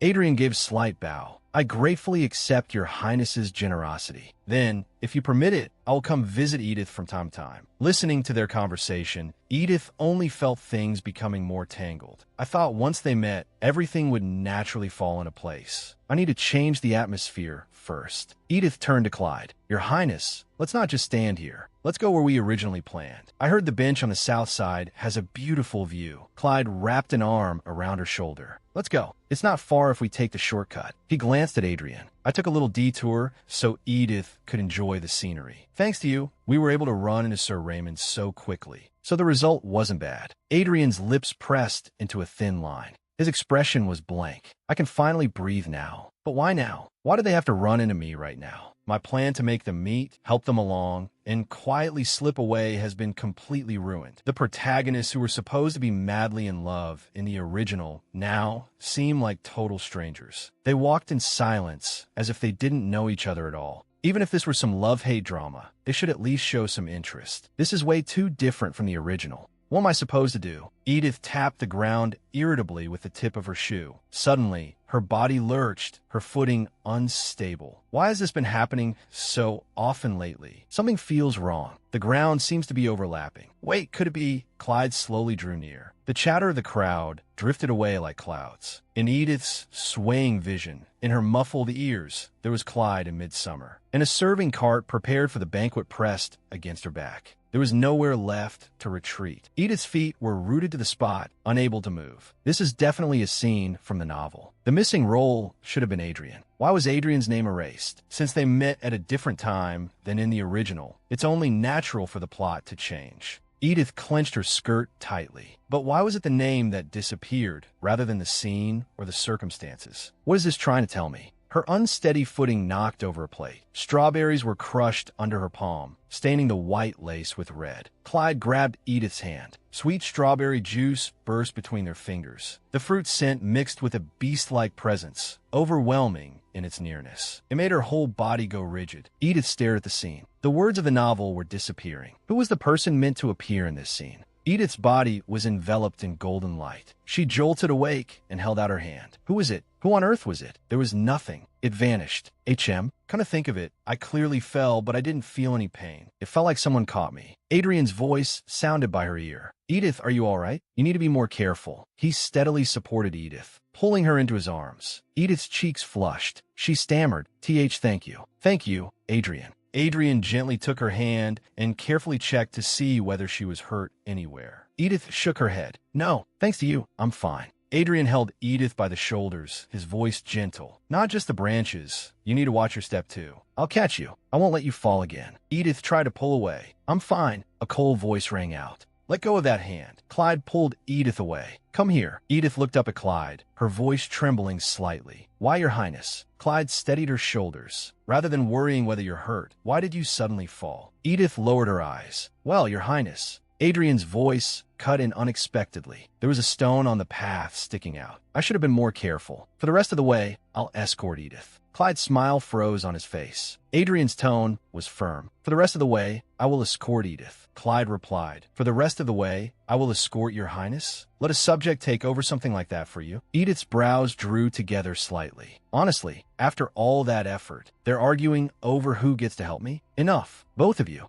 Hands on her hips. She glared at them. I'm perfectly fine. I don't need anyone's help, understand? Edith turned to Clyde. Your Highness, if we keep walking straight, we'll reach the south end, right? Clyde looked slightly taken aback. All right, Edith's right. Edith turned to Adrian again. Adrian, unless you want to stay here, hurry up. Adrian looked blank. Huh? Edith strode ahead without looking back. I'll lead the way. You two follow me. Chin high, she marched on, while Clyde and Adrian silently followed behind her. The atmosphere was heavy. I talk way too big just now. She secretly glanced behind her, and her heels began to wobble. Of all times now, what's wrong with my shoe? Edith stumbled. Did something happen when I fell earlier? Adrian noticed something was off. Edith's gait doesn't look right. Could it be her shoe? His heart sank. I need to help her. Edith endured it. No, just hold on a little longer. We're almost there. Edith cried out. I said I can walk by myself. Clyde moved with lightning speed and swept her into his arms, catching her securely. Still shaken, she gasped, Your Highness. Clyde held Edith in his arms. I know you can walk on your own, but I don't want to watch you struggle with every step. Edith's cheeks turned red as she squirmed, trying to get down. Please put me down, Your Highness. We're almost there. Clyde tightened his arms. Stay like this for a little while. Only then can I feel at ease. Adrian quickly caught up. From here on, let me take care of Edith. Clyde's gaze turned ice cold in an instant. No, once was enough. Don't make me say it a second time. Carrying Edith, he turned and walked away. Adrian was left standing there with his hand still outstretched. He watched Clyde's retreating figure, his eyes darkening. Clyde carried Edith through the sun-dappled woods. Asking him to put me down would only make things worse. But as Edith leaned against him, she thought, why does this feel so familiar? I shouldn't feel this way, and yet. Clyde's voice was low. What are you thinking about? Edith hesitated before speaking. Your Highness, I know this sounds strange, but have you held me like this before? A smile tugged at Clyde's lips. Impossible. Why would I have any reason to carry you? Edith averted her gaze. Right? Forget I said anything. Clyde's expression softened. But if you miss being in my arms, I can lend them to you anytime. Edith bristled instantly. Put me down right now. Don't make such a fuss. Carrying Edith, Clyde steadily walked into a magnificent glass conservatory. We've arrived at the south end. Edith was stunned by the sight before her. Wow, blossoming flowers everywhere, angel statues. As expected, a royal garden really is something else. Clyde gently set her down. I'll put you down now. Thank you, Your Highness. You must have had a hard time. Then she added, and Mr. Raymond, thank you for coming all this way. I'm sorry I wasn't able to properly receive you earlier. I hope you can understand. Adrian lowered his eyes. Your Highness, you overstated. My only regret is that I caused you trouble. Then he extended a hand, palm upward. Please leave the rest to me. Clyde's golden eyes contracted sharply. Edith cried out, Adrian. Adrian grabbed her ankle. Don't move. Edith, even if you feel fine now, the injury may be worse than you think. I have to check. His Highness would want me to do that too.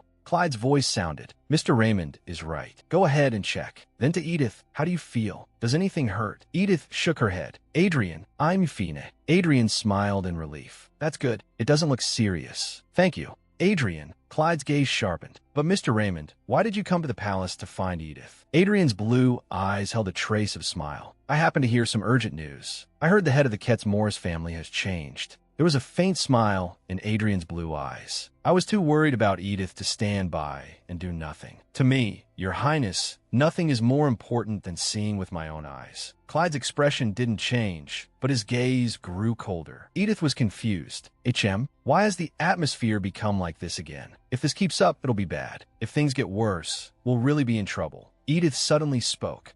Adrian. Adrian answered at once. Did you call me Edith? Edith smiled. Thank you for your concern, but there's really nothing to worry about. We could talk about this later. Just the two of us. She glanced at Clyde. His Highness is here right now, too. Isn't he? Edith turned to Clyde. Your Highness, forgive my bluntness, but Adrian rarely gets the chance to visit the palace, so I told him to come by whenever he had time. It just so happened that you were here as well. A very fortunate coincidence. She smiled as she looked at Adrian. Right? Adrian's expression stiffened.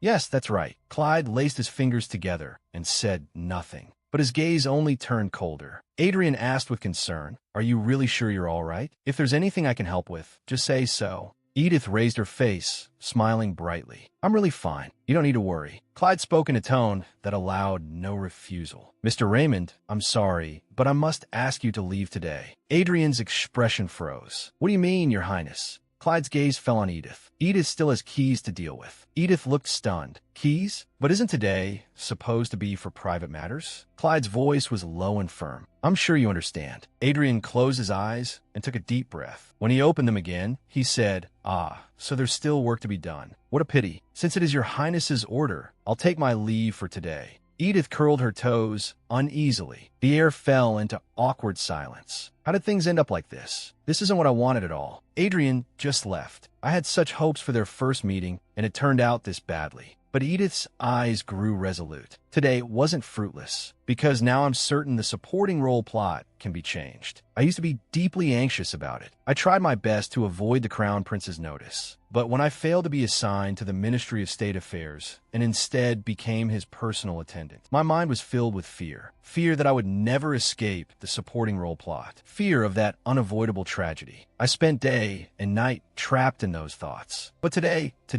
gave me hope. Still, no matter how I think about it, this doesn't feel like a boys' love novel at all. And the personalities of those two seem very different from the original two. Adrian has many male friends, yet he said he'd had his eye on me for 3 years. And Clyde as well. Most of his attendants are male, but I've never sensed any special interest from him toward them. There's something I need to confirm. Edith turned to Clyde. Your Highness, may I ask you something? Clyde's gaze did not shift. Anything. Edith hesitated a little. What do you think of Adrian? One of Clyde's brows rose slightly. What? Edith hurriedly waved her hands.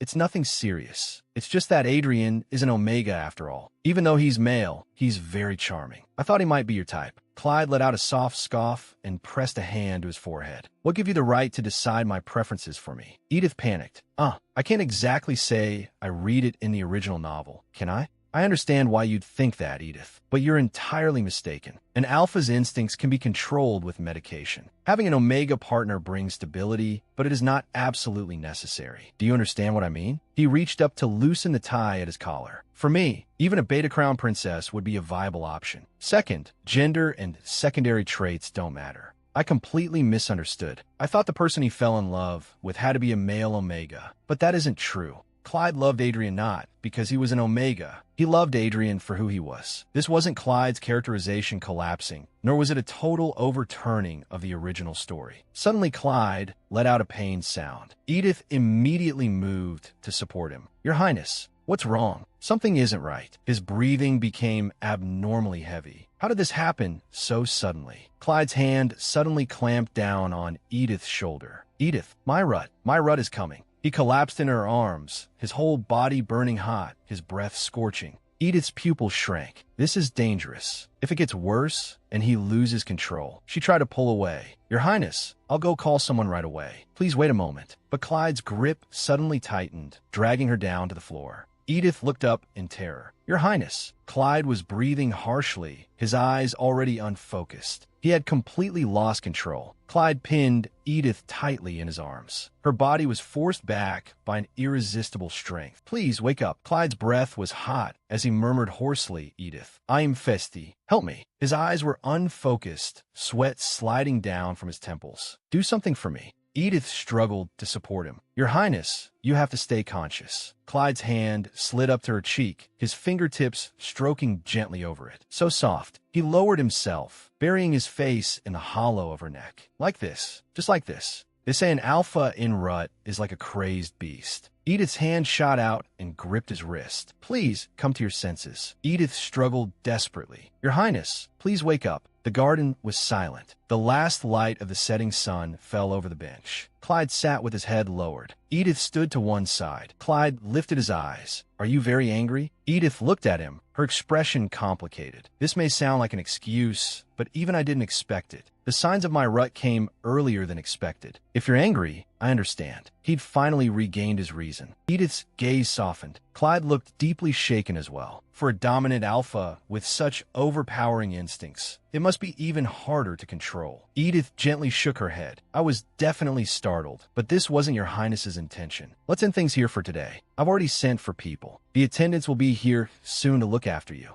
Clyde fell silent, his gaze lowered. "I understand. Very well." Edith. Hurried footsteps sounded in the distance. A group of attendants came rushing over. "Your Highness." The elderly head butler at the front looked flustered. "Your Highness, are you all right? This is all my fault. I should have been more careful." Clyde raised a hand to stop him. "Enough. Don't make a fuss." Clyde gazed at her. "Edith, would you be willing to stay by my side? It would give me great strength." She gave him a gentle smile. "Yes, Your Highness. Please don't worry." Once Clyde's rut began, the Crown Prince's bedchamber was placed under strict lockdown. As a result, I lost my usual workplace. But thanks to the consideration of the chief attendant, I was able to learn a few things about the truth of the Crown Prince's rut. Clyde goes into rut once a month, and it lasts a full 3 days. Unlike other alphas, who only experience brief and mild urges, Clyde suffers extreme fever, is swallowed by runaway instincts, and is completely unable to live normally. The nib of the pen scraped sharply across the paper. Edith stopped writing. Honestly, his stubbornness is beyond compare. His instincts are so powerful that even medicine has little effect. And on top of that, he utterly loathes sharing a bed with an Omega, so every month he can only endure it by brute force. Even so, from his point of view, he has to remain cautious. If he brought in an Omega for relief, no one could predict what might happen inside the bedchamber, nor who that person might be connected to behind the scenes. A finger tapped lightly on the desk. "What are you thinking about so deeply?" Edith looked up. "Chief Attendant, why are you here?" The old butler walked to the desk. "Lady Edith, I've just come from His Highness." He looked grave. "His Highness urgently summon me? Why is he suddenly calling for me? Can I really go in while he's in rut?" Edith pushed open the heavy door and cautiously leaned halfway in. "I heard His Highness was looking for me." The doctor turned around. "Your Highness, Lady Edith has arrived." A low voice came from behind the bed curtains. "Is that so? Draw the curtains. All of you leave. My personal attendant will take care of me." The doctor looked troubled. "But Your Highness, you need rest right now. The person caring for you should be an Omega, not a Beta. Consider this my last mercy. Whom I need is for me to decide." The doctor shuddered all over. He clutched his chest, cold sweat running down from his brow. "And my apologies Your Highness. Edith watched the doctor leave. The doctor's expression was so grim. Is His Highness's condition really that serious? Why'd he call me here? What can I possibly do to help? The doctor stepped in front of her. His Highness probably thinks having a beta nearby is better than being alone. His condition is extremely unstable right now. The doctor glanced at the tightly shut door. If he loses control, no matter what order he gives, call for help immediately. Edith's pupils contracted. Lose control? Edith stood by the doorway. No, you can't just leave me here alone like this. From inside came a low, hoarse voice. Edith, come in. Edith shuddered. Why, Your Highness, I'm coming in. She slowly lifted the gauze curtain. Edith stood at the foot of the bed. Clyde was propped against the headboard, his shirt hanging open to reveal his solid chest. He curled his lips. Come here, Edith. Edith's cheeks instantly flushed bright red. Good heavens, isn't that outfit far too revealing? This is seriously too much to handle. But then again, no one else is going to come in here anyway. Edith took a deep breath and forced herself to calm down. At least, you look better than I expected. Judging by this, nothing too serious should happen. She carefully took a step forward, the heels of her shoes tapping crisply against the floor. Clyde lifted his eyes. Edith, long time no see. Have you enjoyed these past few days of unexpected leave? Edith clasped her hands in front of her. Not all. More importantly, Your Highness, how is your health? Clyde gave a soft laugh. As you can see, much better. But more importantly, how long are you going to stay so stiff and formal? Suddenly, he reached out, grabbed Edith by the wrist, and pulled her toward him. Edith let out a startled cry, losing her balance. That's not what I mean. Clyde's gaze swept across her flushed face, his voice low and dangerous. Why did you stop talking? Edith blushed fiercely. Why, you should take care of your own clothes first. Never mind. More importantly, Your Highness, what can I do for you? Clyde's gaze remained fixed on her. Nothing. What? Edith looked bewildered. Then why were you in such a hurry to call me here? A smile curved at Clyde's lips. I've been lying here for days. I was bored, and no one makes me happier than you do, Edith. Edith's brow twitched. This guy, seriously. Clyde touched the back of his fingers to his lips. Also, there's something I need to confirm. Edith stiffened. Confirm? What do you mean by that, Your Highness? Clyde's finger tapped lightly. More importantly, why aren't you sitting down? No, I think I'll stand today. Edith forced out a stiff smile. Who knows what kind of prank His Highness is planning this time? Before that, could we open the window a little? Edith's cheeks flushed. Ever since I entered this room, I've felt a bit hot. And now it's even worse. For some reason, even breathing is getting heavy. Edith felt a tightness in her chest, as though something were pressing down on her. Why do I feel so strange? Why is this happening all of a sudden? Clyde's voice sounded by her ear. Edith. Then he abruptly pulled her into his arms. Take a deep breath. It's fine now. Leaning against him, Edith asked, Your Highness, what's happening to me? Her trembling hand clutched his clothes tightly. Though now that you're holding me, I do feel much better. Maybe I'm just a little dizzy. Clyde's expression darkened. Just as I thought. I wasn't wrong. This scent coming from Edith. There is no way she could be a beta. A wave of heat exploded inside him, nearly burning away the last of his reason. This smell is driving me mad. It stirs an unbearable urge to possess and destroy my mate. There is no way she could be a beta. Clyde pulled Edith even tighter. Edith, I told you there was something I needed to confirm, didn't I? Edith looked up, her voice trembling slightly. Igriegagis. Clyde's arms tightened with such force it felt as if he might press her into his body. Edith, are you really a beta? Clyde's gaze burned. When exactly were you diagnosed as a beta? Edith's pupils contracted sharply. Why, Your Highness? Why are you suddenly asking that? Clyde's voice allowed no argument. Answer me. Edith, I don't understand why you're asking this, but I really am a beta. Just like everyone else, my differentiation was determined at the normal age. Clyde's gaze pressed in on her. Really? Are you certain you're a beta? Impossible. I experienced my first rut at the age of 10. When did your beta traits appear? Edith lowered her eyes. Around 20, I think. Unlike alphas and omegas, betas don't go through heat. Those who never enter heat are diagnosed by a doctor around the time they reach adulthood. Unless something unusual happens, they're all confirmed to be betas. Since I've never gone through heat, I shouldn't be any different. Edith, this is important. This isn't something you can brush aside vaguely. Tell me the exact date and month you were diagnosed. More importantly, where is that doctor practicing? Edith's thoughts churned. Why? Why is he acting like this? Is my differentiation really that important to his rut? She clenched her fists. Why do you keep interrogating me? Your Highness. You know this is private. My differentiation has nothing to do with my duties. Clyde's gaze was sharp as a saw. Do you really think so? After all, you're working beside an alpha like me. Edith trembled violently. Clyde's fingers brushed lightly over her cheek. Avoiding his gaze, she said, "To be honest, I've never gone to a doctor for a formal diagnosis. But it's obvious, since I've never released pheromones. I must be a beta." Clyde's eyes turned sharp. "So what you're saying is that your differentiation was never truly confirmed." Edith hurried to explain. "That's not what I mean. I just didn't think there was any need to see a doctor. More importantly, Your Highness, you need rest. Your complexion has turned bad again." Edith turned to leave. "Please wait a moment. I'll go get you a cold towel." Clyde grabbed her wrist at once. "Don't go, Edith. That's not what I want you to do."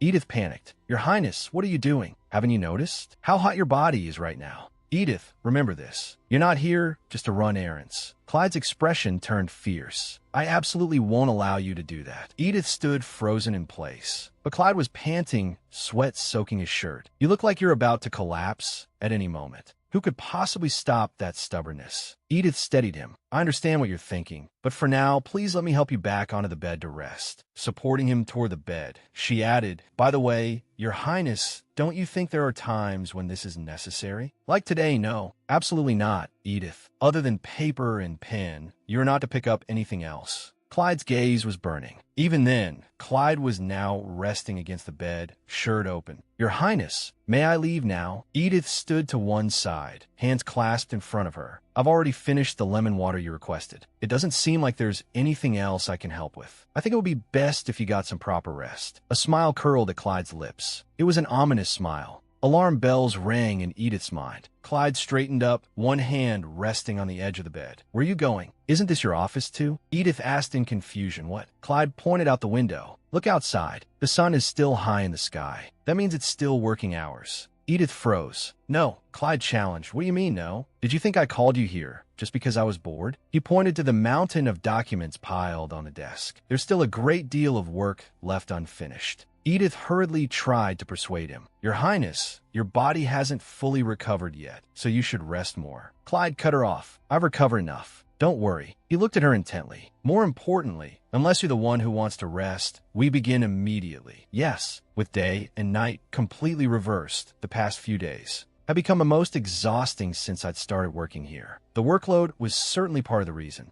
But more importantly, the real problem was being alone in the same room with Clyde. Under his sharp, unrelenting gaze, every second was torture. Edith was trapped in the ultimate exhaustion package. "My lady," she looked up. A maid placed a letter on the desk. "I was instructed to deliver this to you." Sitting at the desk, Edith asked the letter, "Was there any other message?" The maid looked troubled. "Well, they said you should wait, but the wording was too complicated." Edith rubbed her temples. "Forget it. You may go. Once I receive my pay, I'll need to hire a proper butler first." More importantly, Edith's eyes fell on the letter. "Why is this person contacting me?" The noble house clothed in black, House Graves, one of the few ducal families in the Lagran Empire, and the heir of that family. That man was Peyton Graves. In the original story, he played the role of a supporting villain, Clyde's rival, a brilliant and highly ambitious man, and an extreme scoundrel who advanced one calculated step at a time. That's how the character profile I read described him. Edith tried to recall. Since his actions took place in the latter half of the novel, I don't know the exact details. She snapped back to herself and lowered her gaze to the letter. "To the esteemed Lord Ketz Morris, I send this letter with profound respect. I do not know how you view me, but for a long time I have held you in the highest regard. If you would grant me this opportunity, I sincerely hope to meet with you. Our two houses, Ketz Morris and Graves, have long maintained close ties. I hope to strengthen this bond into a friendship lasting 100 years. Edith shot to her feet. What is this supposed to mean? A friendship lasting 100 years? If I'm not mistaken, this is a proposal. But why? She gripped the letter tightly in both hands. In the original story, Peyton was supposed to propose to Adrian. It was a strategic marriage meant to merge the assets of the two families. But now this proposal has been sent to me. Why did the letter meant for Adrian end up in my hands? If something altered the course of the story, could it be because I inherited the title? Standing on the balcony, Edith thought that does make a certain amount of sense.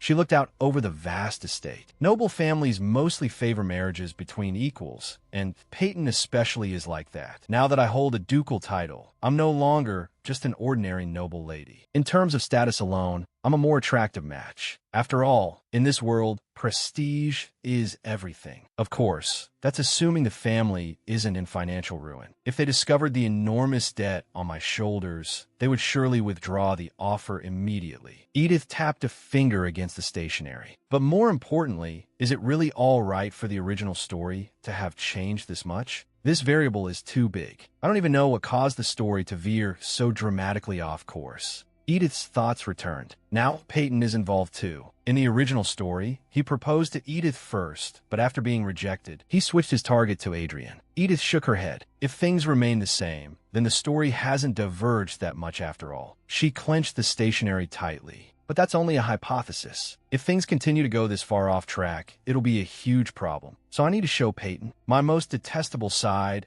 and utterly kill any possibility of this marriage alliance. Her eyes sharpened. A carriage rolled down the street and finally stopped before a magnificent estate. Edith stepped out of the carriage. A butler led a group of servants forward to greet her. He placed a hand over his chest and bowed deeply. "Thank you for gracing us with your presence, Duke Morris. My master has been awaiting you for some time." Edith responded a little awkwardly. "Oh, all right." Edith followed the butler down the corridor. Their footsteps echoed through the vast hall. She looked around. Everywhere her eyes landed was pure luxury. I knew the Graves family was rich, but this is beyond anything I imagined. Everything here is top quality. Selling just one of these statues would earn me enough for several lifetimes. If only once. If I had accepted Peyton's proposal, a scene flashed through her mind. She was wearing a wedding dress, embracing a blonde man, while Clyde stood behind them. Clyde's voice echoed from deep within her memory. "Are you ready, Edith?" Clyde's face emerged from the flames. Those golden eyes burned into her memory. Edith shook her head sharply. "Get a hold of yourself. If greed blinds me, I'm done for." She took a deep breath. Peyton was Clyde's sworn enemy. The butler stopped in front of a massive door. "Master, I brought the guest." The heavy doors slowly opened. Edith's gaze passed through the widening gap. "I bet he looks like some perfectly ordinary background extra." Her thoughts came to an abrupt halt. A man stood with his back to her before an enormous floor-to-ceiling window. Sunlight bathed his blonde hair in gold. He turned slowly. The lines of his profile were strikingly clear in the light. Footsteps rang out. He stepped forward. The blonde man placed a hand over his chest and bowed slightly. "It is an honor to meet you, Duchess of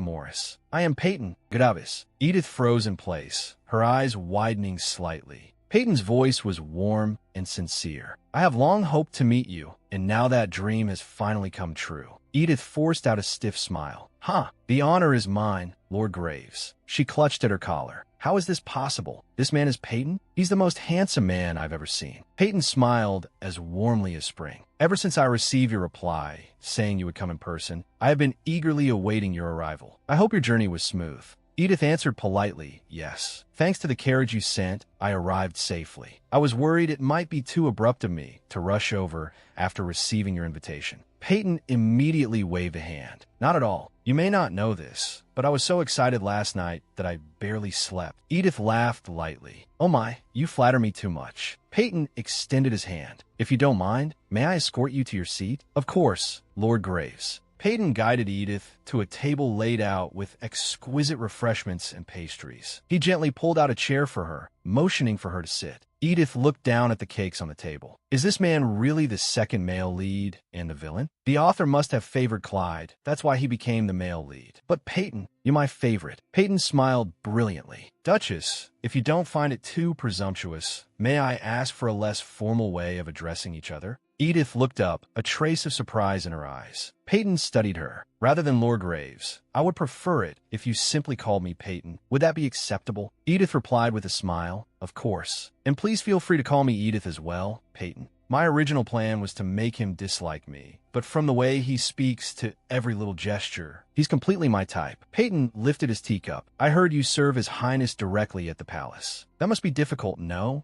Edith smiled and shook her head. "Oh, not at all. Running a business in the new continent must be far more challenging. You're the truly remarkable one, Peyton." Peyton gazed at her and spoke softly. "Miss Edith." He clasped his hands together, his expression turning serious. "Forgive my boldness, but have you given any thought to my proposal?" Edith's fingertips trembled. "Here it comes." She kept her composure. Don't you think we need more time to get to know one another? After all, today is the first time we've met. And my family, the House of Morris, also needs time to stabilize. I hope you'll consider this matter more carefully. A faint smile curved Peyton's lips. Just as I expected, you truly are thoughtful. Such prudence is exactly the quality a noble house head should possess. He adjusted his posture. As for the current state of House Morris, I am already somewhat aware. That is precisely why I have a few suggestions. Suggestions? Peyton leaned forward. First, if you accept my proposal, there will be no need for a dowry. Edith's pupils contracted sharply. What? No dowry? Of course, to the Graves family, the dowry from House Morris would amount to very little. But according to custom, the bride should bring a dowry. Additionally, if you permit it, I would like to follow the marriage customs of our neighboring country and provide financial support to House Morris. The Greenhorn territory has enormous potential. I believe paying off its debts quickly and stabilizing the estate should be the top priority. He looked at Edith confidently. After that, if you are willing to entrust the territory to my trading company, I am confident I can develop it to a level that will satisfy you. Edith fell silent. Entrust the territory? Do you mean transferring ownership? Peyton immediately denied it. Absolutely not. That land belongs to you alone, Miss Edith. Then the manufacturing sector. A commercial gleam flashed in Peyton's eyes. I plan to establish a processing and sales hub for sugarcane and cotton from the new continent, and that hub would be located in Greenhorn territory. Edith's gaze sharpened. It's right next to the capital. The geographic advantage is unmatched. Peyton's approval was impossible to hide. Miss Edith, you truly are perceptive. He painted a grand commercial vision. I will turn Greenhorn into a key industrial center, a bridge connecting the capital and the new continent. If the plan succeeds, House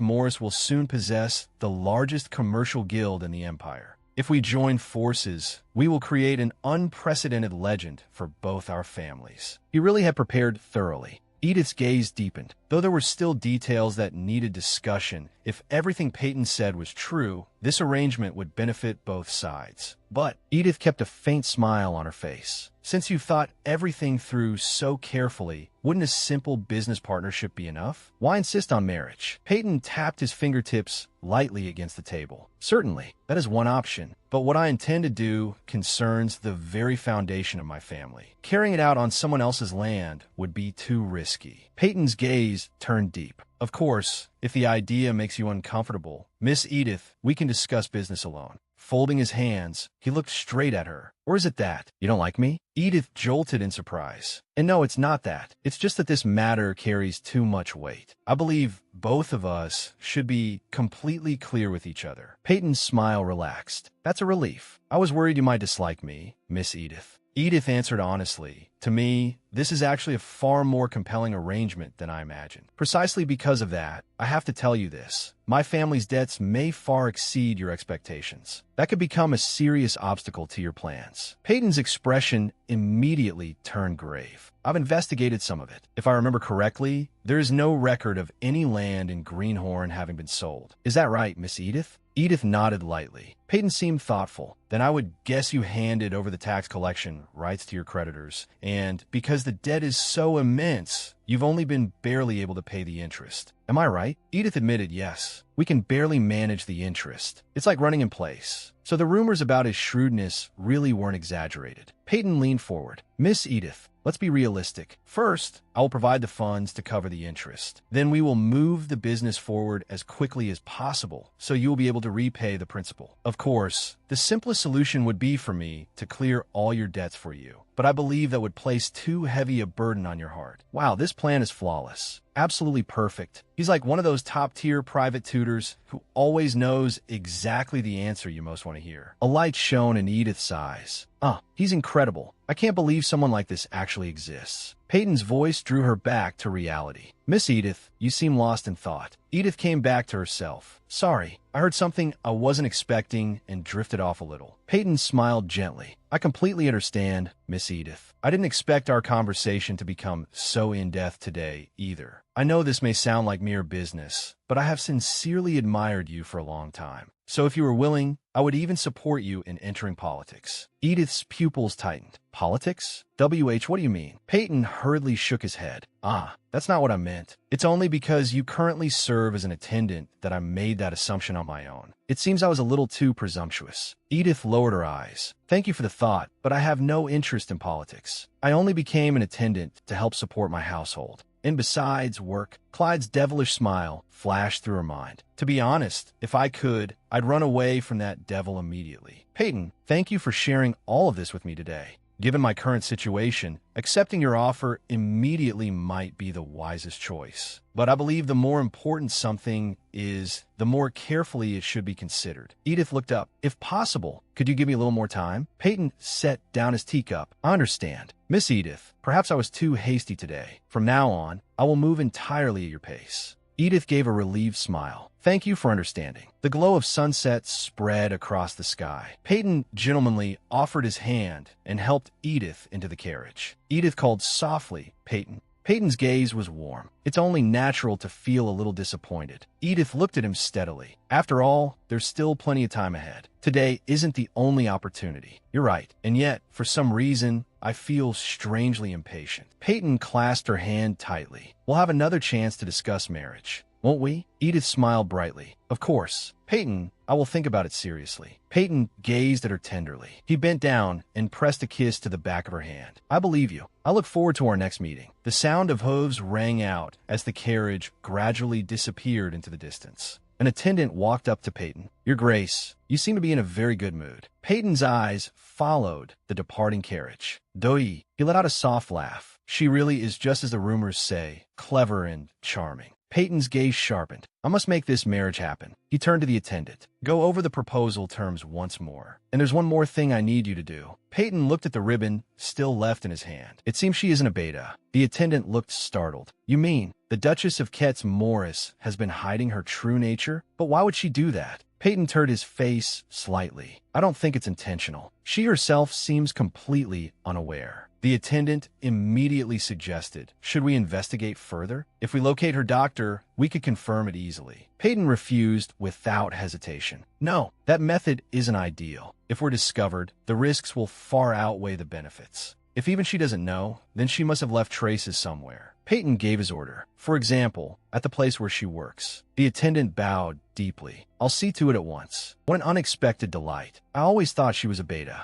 I never imagined she'd give off such an alluring scent. She's an omega. Peyton stood alone, bathed in the evening glow. As an alpha, I thought if I married a beta, I'd have to suppress my rut with medication for the rest of my life. But now, that won't be a problem. Now that it's come to this. A smile curved Peyton's lips, his eyes gleaming with determination. To have her, I'm willing to pay any price. Clyde suddenly shoved the door open. Edith, I sent you home to rest, and instead you turned around and pushed your marriage forward. Fury burned in Clyde's eyes. I truly underestimated you. Your decisiveness exceeds even my imagination. Edith stood there tensely. Your Highness, Clyde's voice was full of pressure. Otherwise, you couldn't possibly have settled both the headship and your marriage at the same time. Edith hurried to explain. No, Clyde cut her off. Forget it. You said the suitor is Peyton of the Graves family, correct? Clyde rubbed his temple. What did you two talk about when you met? He immediately pressed further. You've already given him a clear answer, haven't you? Given how decisive you are, I wouldn't be surprised. Edith stared at him in shock. How does he know so much? Even if I'm the Crown Prince's personal attendant, this is a serious invasion of my privacy. Edith's expression turned serious. We did discuss marriage, but I didn't meet him until after he proposed. More importantly, don't you think this is a bit over the line? Clyde let out a tired sigh. Even if he showed interest in me, it wouldn't necessarily be sincere. I need to understand what he's thinking. Edith clasped her hands tightly together. She raised her head and looked him in the eye. Your Highness, are you very interested in my marriage? Clyde smiled as if it were only natural. Of course I am. You're my personal attendant. How could I not care about something as important as your marriage? Edith shook her head. No, I don't mean in that way. It's more like, you're considering me as if I were your partner.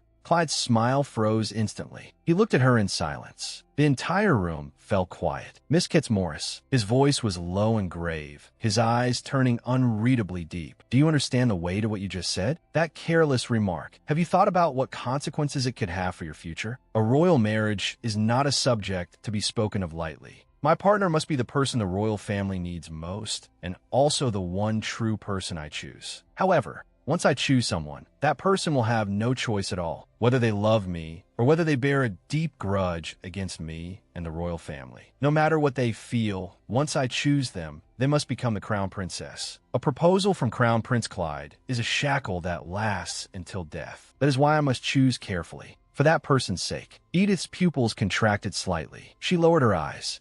Spoke carelessly. I'm sorry. I failed to understand your highness's meaning. I was too thoughtless. I forgot that a single word from him is enough to change everything around me. I let my emotions get the better of me. I forgot that. Edith stood alone, her hands folded in front of her. Maybe that's why he said he wasn't considering me as a candidate for Crown Princess. Maybe that's also why he keeps teasing me, but never crosses the line. Maybe he sensed my anxiety and fear, so he chose to wait. If that's true, can I really show him how I feel, knowing how terrifying the future ahead would be? Could I really bear that weight? With a faint smile, Edith said, I hope. I hope your highness finds the partner you truly desire. Clyde turned his head, the corner of his lips lifting into a meaningful smile. The grand palace was crowded with guests. A red carpet stretched forward from the entrance. Clyde sat upon the throne, calmly looking down at everything below. Today, we will discuss the issue of the standing army. Edith stood behind Clyde, her expression worried. Every time the subject came up, the atmosphere turned awful. And today, of all days, Clyde was in a bad mood. She stole a glance at the man on the throne. Please, let this end peacefully. Resting his chin on one hand, Clyde swept his gaze over the crowd below. State your opinions. A white-haired noble stepped forward. Your Highness, as this is not wartime, the large number of soldiers stationed in the capital has become a heavy burden on state affairs. I ask that you reassess the matter, reduce military strength, and cut these unnecessary expenses. Another noble flared up in anger. Unnecessary? Duke Allen, do you not understand that the military is His Majesty's power and the cornerstone of the empire's stability?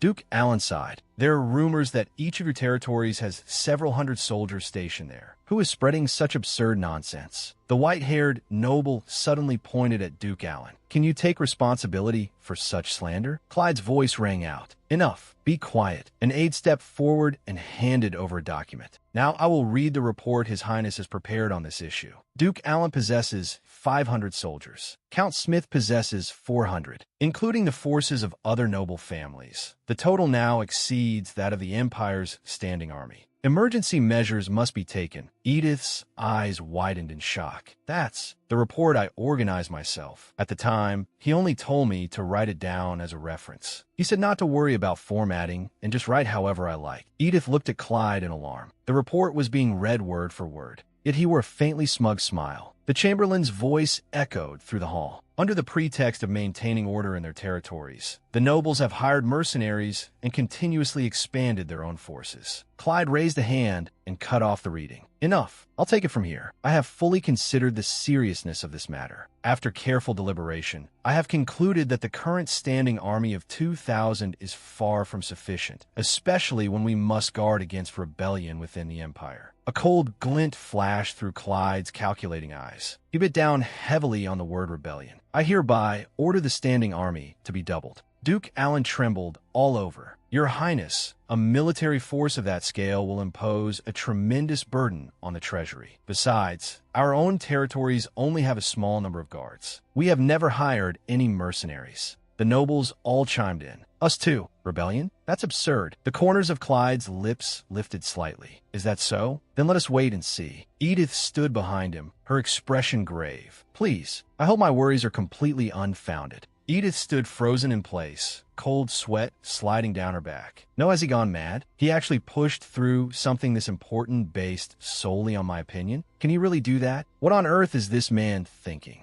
Clyde turned slightly and whispered in her ear, Edith, you did very well. Aren't their reactions wonderfully lively? Edith forced out a stiff smile. Your Highness, are you trying to pressure me to death? Clyde let out a light laugh. Of course not. He withdrew his gaze. I've had my fun for now, but we still have another agenda item today. Clyde raised a hand to calm the uproar. There is no need for everyone to make such a fuss. I intend to take some time and propose a realistic solution, so let us end this matter here. We will move on to the next topic, an event hosted by the Empire. A stir ran through the crowd. Your Highness, do you mean there will finally be a banquet? The nobles whispered among themselves. At last, maybe we can finally breathe a little. The tense atmosphere eased somewhat. Edith thought to herself that reaction was to be expected. Ever since Clyde became regent, not a single banquet has been held. On the surface, imperial banquets were light social gatherings, but in truth they were prime opportunities for every faction to send subtle signals. They were also one of the ways to soothe hostile factions, a traditional means of mediating interests and fostering unity. But with the Emperor bedridden, Clyde had canceled all banquets under the pretext that the time was inappropriate. In doing so, he declared a style of rule completely different from that of the previous monarch and used it to firmly control the nobles. Having been suddenly appointed regent, his foundation was weak, and this was one of his strategies for consolidating his position. Edith frowned slightly. Wait, what's going on with him? He doesn't have any good reason to hold a banquet, does he? Clyde's fingertips brushed lightly over his lower lip, and a smile spread across his face. Edith's heart tightened. Wait, that smile, could it be? Clyde's voice rang out. This event will be different from the ones in the past. It will not be a simple banquet for dancing and amusement. I will supervise it personally, without the slightest slackness. Clyde announced, I plan to hold a shooting tournament in order to train the Empire's finest marksmen. His gaze swept across the room. Through this event, the Empire's security will be further strengthened. It is an excellent opportunity. Edith covered her mouth, stunned. Wow, he really is cold to the core. In the end, this is just for strengthening the Empire's standing army. The nobles exchanged looks, and the atmosphere instantly cooled. He never should have called it a celebratory event in the first place. If ruining the mood is an art, then he is absolutely a master. A bearded noble was the first to clap. A truly wise decision. Considering the Empire's security, the people will surely rejoice at this long-awaited grand event. Clyde smiled in satisfaction. Thank you all for attending today. I have seen the Empire's bright future. This meeting is adjourned. Without even turning his head, he added, as for the kind of banquet you all keep hoping for, I'll consider it. Footsteps echoed through the empty corridor. This isn't even his office. Why did he summon me to the side palace? Even the maids don't know why I was called. Edith squeezed her eyes shut. Clyde is already in a bad mood. If he specifically called me here, it must be for something. Please, just don't let it be anything major. She pushed open the door. Your Highness, you were looking for me. Edith startled violently. Clyde was standing right behind the door, arms crossed as he looked down at her. You scare me half to death. Clyde remained expressionless. Welcome, Edith. Frightened, Edith dropped to the floor. Why? Why are you? Why were you standing by the door? Clyde looked down at her from above. That is what I should be asking you. Why are you so startled? A curve tugged at Clyde's lips. Didn't I tell you to relax more in front of me? Now you've even stopped using formal speech. Edith hurriedly waved her hands. No, Your Highness. I was just so surprised for a moment. Clyde's voice was low and clear. Clyde. Edith froze. HM. Clyde bent down and extended one hand. Say my name. Clyde. Edith struggled inwardly. Ugh, he caught me completely off guard. I've called him that countless times in my head, but saying it out loud to his face. She decided to change the subject. I never meant to be disrespectful to Your Highness. Please stop teasing me and tell me why you called me here. Clyde muttered softly, if you really could treat me casually, I wouldn't mind. Clyde took Edith's hand. Actually, it's nothing that's serious this time. He gently drew her closer, their bodies pressing together. I just wanted to ask whether you'd be willing to dance with me. Edith's pupils contracted sharply. Dance? Clyde's voice sounded by her ear. I think that we should start preparing for the banquet. He looked at her steadily. But your complexion doesn't look very good. Should we postpone the dancing? Edith's whole body stiffened.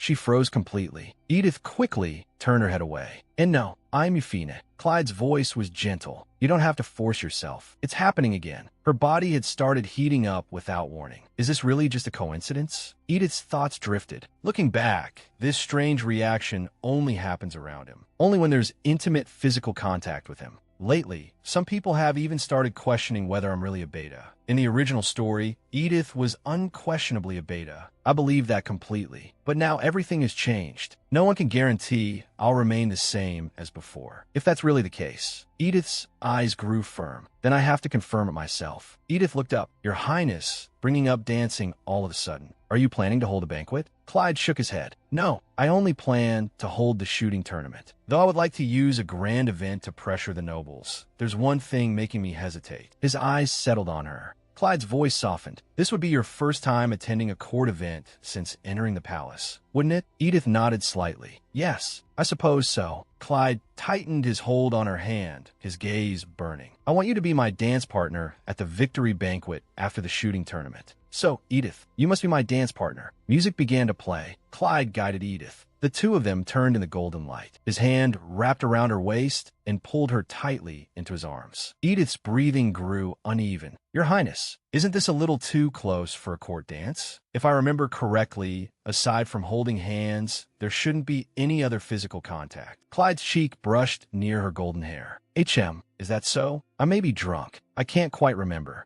Edith struggled. Please stop joking. At a court ball, if we dance like this, we'll become the center of every scandal. Clyde let out a quiet laugh. I wouldn't mind. Edith flushed bright red. Your Highness, please be serious. Clyde let go. All right, just a joke. Then he drew her into his arms again, though much more gently this time. Just stay like this for a moment. Please, Clyde whispered by her ear. Just for a moment. A very little while. Clyde buried his face in the hollow of her neck. Yes, this is the scent. She probably still hasn't realized what kind of fragrance she's giving off. She has no idea how deeply soothing this scent is right now. Clyde slowly raised his head. You were right. Dancing like that really would invite gossip. Clyde bowed slightly. Then please allow me to formally invite you to a dance. Miss Edith, would you be my dance instructor today? He extended his hand. I shall grant you the highest honor of becoming my royal dance teacher. Edith smiled. I'm afraid I cannot take on such an important duty. Clyde's eyes were full of trust. With your abilities, you're more than qualified. Besides, who other than my personal attendant could possibly fill such a role? Sunlight poured through the enormous floor-to-ceiling windows, filling the splendid ballroom and stretching their shadows long. Is it just my imagination? My body feels much better than before. Edith danced with Clyde, her long golden hair swaying with each step. But from now on, I still need to be more careful. I still don't know what's causing the dizziness. Edith's eyes widened. A strange blue glow shimmered around her body. Edith's pupils shrank abruptly. No way. It's a notification, not the story itself. Before I possessed this world, something like this never happened. Edith's thoughts raced. Things from the real world are actually affecting this place? What does a setting error even mean? What is it that needs to be fixed? How much will the original work change? And what will happen to me? Edith's hand unconsciously clenched the fabric of her skirt, her body trembling slightly. Clyde's voice pulled her back. Edith, are you all right? You don't look well. She suddenly looked up.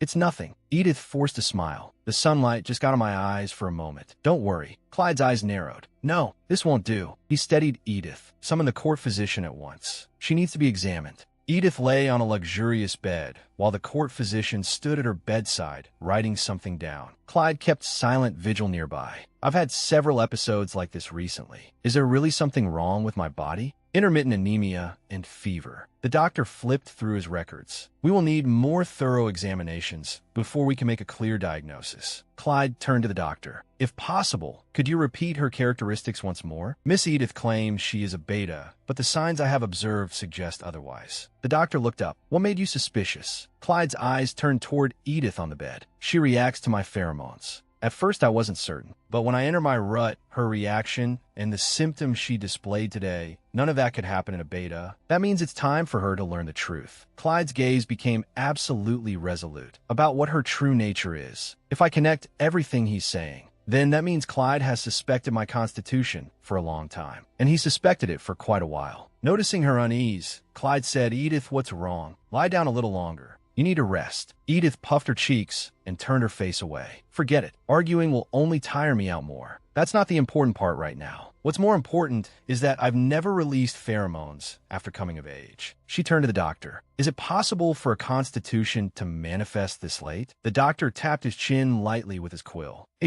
Though extremely rare. Theoretically, yes. If a person's constitution has been suppressed for a long period for some reason, then it is possible. According to academic reports, such traits usually manifest no later than adolescence. But Edith pressed, but what? The doctor's expression turned serious. A nearly imperceptible curve touched Clyde's lips. The doctor's body gave a slight shiver. Well, let's not jump to conclusions. We should begin with a formal diagnosis. It would be best to start with a pheromone compatibility test. We can also do a full physical examination while we're at it. Clyde's smile was meaningful. This is an excellent opportunity. Miss Edith, an attendant approached carrying a tray. On it were testing tools, 2 glass bottles, and a small cloth bag. We'll need samples of saliva, urine, and hair. It will take a few days to process the results. He looked toward Edith. Miss Edith, we'll meet again once the results are ready. Edith answered softly. All right. If the results show that your constitution is unusual, we will take corresponding measures. Edith lifted her eyes. What exactly does that mean?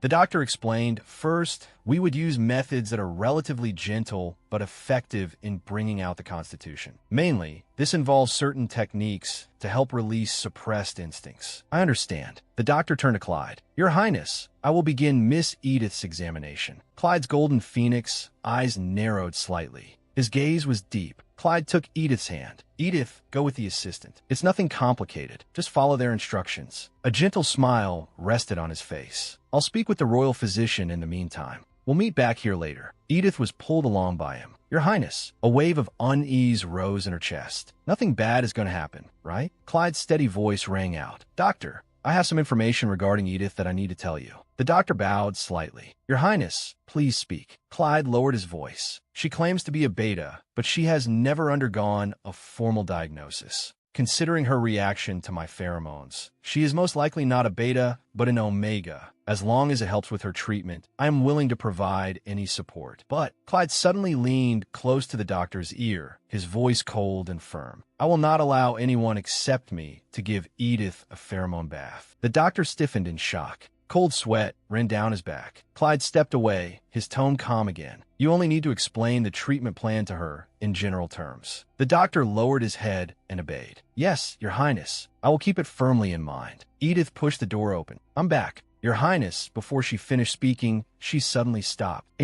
The atmosphere in the room was strange. Wait, this mood, could it be that something is seriously wrong with me? The doctor's voice broke the silence. Miss Edith, of course not. Don't overthink it. Clyde's tone was light. It's just that the doctor seems to have forgotten to explain a few things. Isn't that right, doctor? The doctor hurriedly nodded. Yes, exactly. Miss Edith has already completed the basic tests. Once the results come out, we will prescribe the appropriate medication. The doctor continued explaining. The medicine can imitate pheromones and stimulate suppressed instincts. But this is only a temporary measure, not the most effective treatment. And what is the best method? The doctor's expression turned serious. Physical contact with a partner whose constitution is compatible. For an alpha, that means an omega. For an omega, that means an alpha. The formal name of this treatment is a pheromone bath. Edith's pupils shrank abruptly. A pheromone bath? This was never mentioned in the original work. I've never even heard of it since coming here. Edith looked at the two men. What kind of treatment is that? Why do they both look so awkward? Clyde's cheeks were faintly red, and his eyes kept avoiding hers. Why is Clyde so shy too? Edith felt bewildered. Why is everyone acting so strange? Could you explain pheromone baths in detail? I don't understand at all. Clyde cleared his throat. Edith, I'll explain that to you privately later. This isn't an appropriate place to discuss it right now. He turned to the doctor. You've worked hard today. You may leave. The doctor looked as if he had been granted amnesty. Yes, Your Highness. I'll take my leave now. He turned hurriedly. Miss Edith, see you in a few days. The doctor added one last thing. In any case, pheromones are far more effective than medication, so please try to expose yourself to pheromones as much as possible. Edith spun around. Doctor, at least tell me what a pheromone bath is. Honestly, these people keep leaving halfway through an explanation. What am I supposed to do? Edith clenched her fists, her eyes turning sharp. So, what exactly is a pheromone bath? Adrian leaned back in his chair, leisurely flipping through documents. What should I eat today? Edith was scribbling furiously away at another desk. I'm drowning in work, frantic and overwhelmed, and he's over there loafing around. And he still hasn't told me what a pheromone bath actually is. He said he'll tell me when the time comes, but isn't that supposed to be my treatment plan? Clyde draped an arm over her shoulder, smiling mysteriously. Haha, Edith, you'll know when the time comes. Edith recalled the scene. He started saying strange things in strange ways again. She grabbed her hair with both hands and growled irritably. Pull yourself together. This is not the time to space out. If I can't finish the report on time, I'll be working overtime again tonight. And if that happens, ever since I started working with Clyde, a new rule has appeared in my life. If I don't turn in my report by 6 p.m., I have to work overtime. Once I realized just how much influence my reports have in national meetings, I wouldn't complain even if I had to work overtime 100 times. But the problem is far more serious than overtime itself. I used to think that if I couldn't finish by 6, staying a little longer would be fine. But that was a terrible mistake. The reason was that the clock's hands pointed precisely to 6. Clyde rose exactly on time. Edith's pen came to an abrupt stop. It's already 6? She looked up in panic. Then tonight, too. Your Highness, could you listen to me for a moment? Clyde rested a hand lightly on the edge of the desk. Of course I'll listen. He smiled faintly. But shall we have dinner first? That's right. His so-called overtime was actually a dinner date. Edith urgently held up the report. Look, I'm really almost done, and I don't have any appetite at all today. I don't need dinner. Besides, I know it's also because I helped you practice dancing, so please let me off this time. Clyde pulled the report out of her hands. This is entirely my fault. Clyde raised the report, his tone exaggerated. My dear attendant, you've been working so hard, dancing to my tune, and yet I failed to let you have dinner earlier. How could I possibly make you keep working during mealtime? A smile curled at the corner of Clyde's lips. That would be unthinkable. I'm not that kind of cruel employer. For the sake of my poor little attendant with no appetite, I won't be having dinner tonight. Instead, I'll prepare a special late-night meal. Edith's face fell instantly. Seriously, this guy? Wasn't he basically saying I'd have to stay with him all night again? I really didn't want to work overtime. More importantly, I had to spend less time with him. You never know what might happen, so it was best to minimize the variables as much as possible. More importantly, now that she knew what Clyde thought of a partner and how much weight that position carried, that place should belong to someone who truly loved him from the bottom of her heart. And I wasn't ready yet. The best way to avoid future danger was to marry Peyton. Edith lowered her head. Your Highness, are you listening to me? Clyde ignored her completely. Cake, ice cream pudding. He tapped his lower lip with a finger, lost in thought. Or perhaps that lemon charlotte Edith couldn't stop praising a few days ago. The one made with marina biscuits from that special recipe as the base, with a light dusting of cinnamon. Edith unconsciously swallowed. Are you talking about the dessert made by the private chef? Clyde snapped his fingers. Exactly. That lemon charlotte. Looks like your appetite has finally come back. I couldn't help myself. That dessert was just too tempting. Edith trembled all over. Your Highness, my body is feeling better on its own, as if I can't control it. Edith, we don't have time to waste. Dinner is waiting for us, remember? Tonight's feast is worth looking forward to as well. You'll see. Edith closed her eyes, looking both blissful and annoyed. Looks like I'm staying up late again tonight. I really hate how easily I give in for the sake of a piece of dessert. Edith staggered along. Your Highness, you're too much. You made me overeat again. Edith looked miserable. At this rate, I'm really going to get fat enough to become a ball and roll around everywhere. Clyde let out a soft laugh. That actually sounds like something I'd look forward to.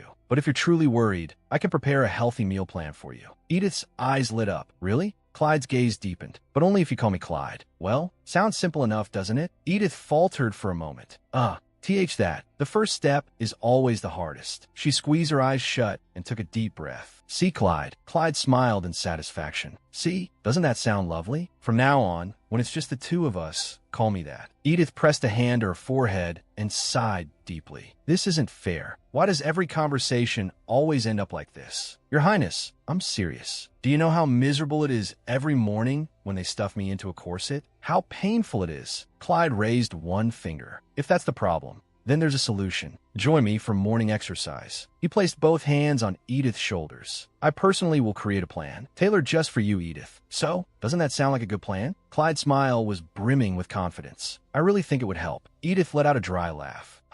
It does sound like a good plan. But his mornings started before dawn, before the sun even rose. And setting the schedule aside, even in my previous life, when I paid for full personal training sessions, I never once actually went to the gym. Edith forced a smile. I'll think about it, Your Highness. I just need a lot of mental preparation. She quickly changed the subject. Anyway, where was I in my report? Clyde's voice interrupted her. Edith, I think you may be the most ambitious person I've ever met. Edith stopped walking. What do you mean by that? Clyde's gaze rested on her. No one has ever carried out a task I assigned so thoroughly and kept it up for this long. You're the first. Edith, even when I told you that you could do it perfunctorily, you still did it flawlessly to the point that it could be submitted directly. And now, when you should be resting, you've thrown yourself right back into work. I truly do have an eye for people. What on earth is he talking about? Haven't I turned out like this entirely? Because of him, I couldn't hold it in anymore. Edith spun around abruptly, fists clenched. Your Highness, I have something to say. Getting dragged into Affairs Estate was stressful enough already. What nonsense was he spouting now? If this kept up and I really did get promoted, I'd have to say goodbye to my easygoing life. Honestly, I'd rather make him angry and get kicked out. 100 times better, no matter how you think about it. Having to write reports every single day is just too much. And on top of that, those reports are discussed at the state council meetings. Clyde's voice stayed calm. So what you're saying is that you don't intend to obey me from now on? Edith stiffened all over. That's not what I mean. It's just that the workload is too much. Don't you feel sorry for me at all? I have to work overtime every day. Clyde looked at her. It seemed she had been holding this in for quite a while. It was refreshing, in a way, to hear her say so much for herself. A teasing smile curved his lips. Then, what should I do about this? Oh no, did I go too far? Should I kneel and apologize right now? Clyde's voice rang out. You have a point. Edith jerked her head up. Wait, what did you just say? Edith, you're right. Now that I think about it, submitting a report every day is indeed a bit excessive. He held out a hand. So tell me, how often would you like to report? Edith's fingers trembled slightly. This wasn't quite what I expected, but this was amazing. How many days should I ask for? 2? 3? Or should I just go all out and forget caution altogether? She spread her hands wide in front of her chest, as if indicating an enormous number. 10. Waiting for judgment. Clyde broke into a bright smile. All right, it's settled, Clyde added. But on the days you don't have to submit a report, you must have dinner at the palace. Edith froze. There was a trace of slyness in Clyde's smile. If you don't like that, then you can go back to submitting a report every day. Edith hurriedly waved her hands. And no, that's complete. Night had deepened. Edith walked alone. Edith placed a hand on the doorknob. Even though I couldn't go home again tonight, having the report cycle changed to every 10 days wasn't all that bad. She let out a soft sigh. But I still need to stay sharp. If I can't hand the report on time, then when he says he'll let me eat first, what he really means is making me stay overnight in the palace. That makes me a little uneasy. Isn't there really any easy way out of this? Edith halted.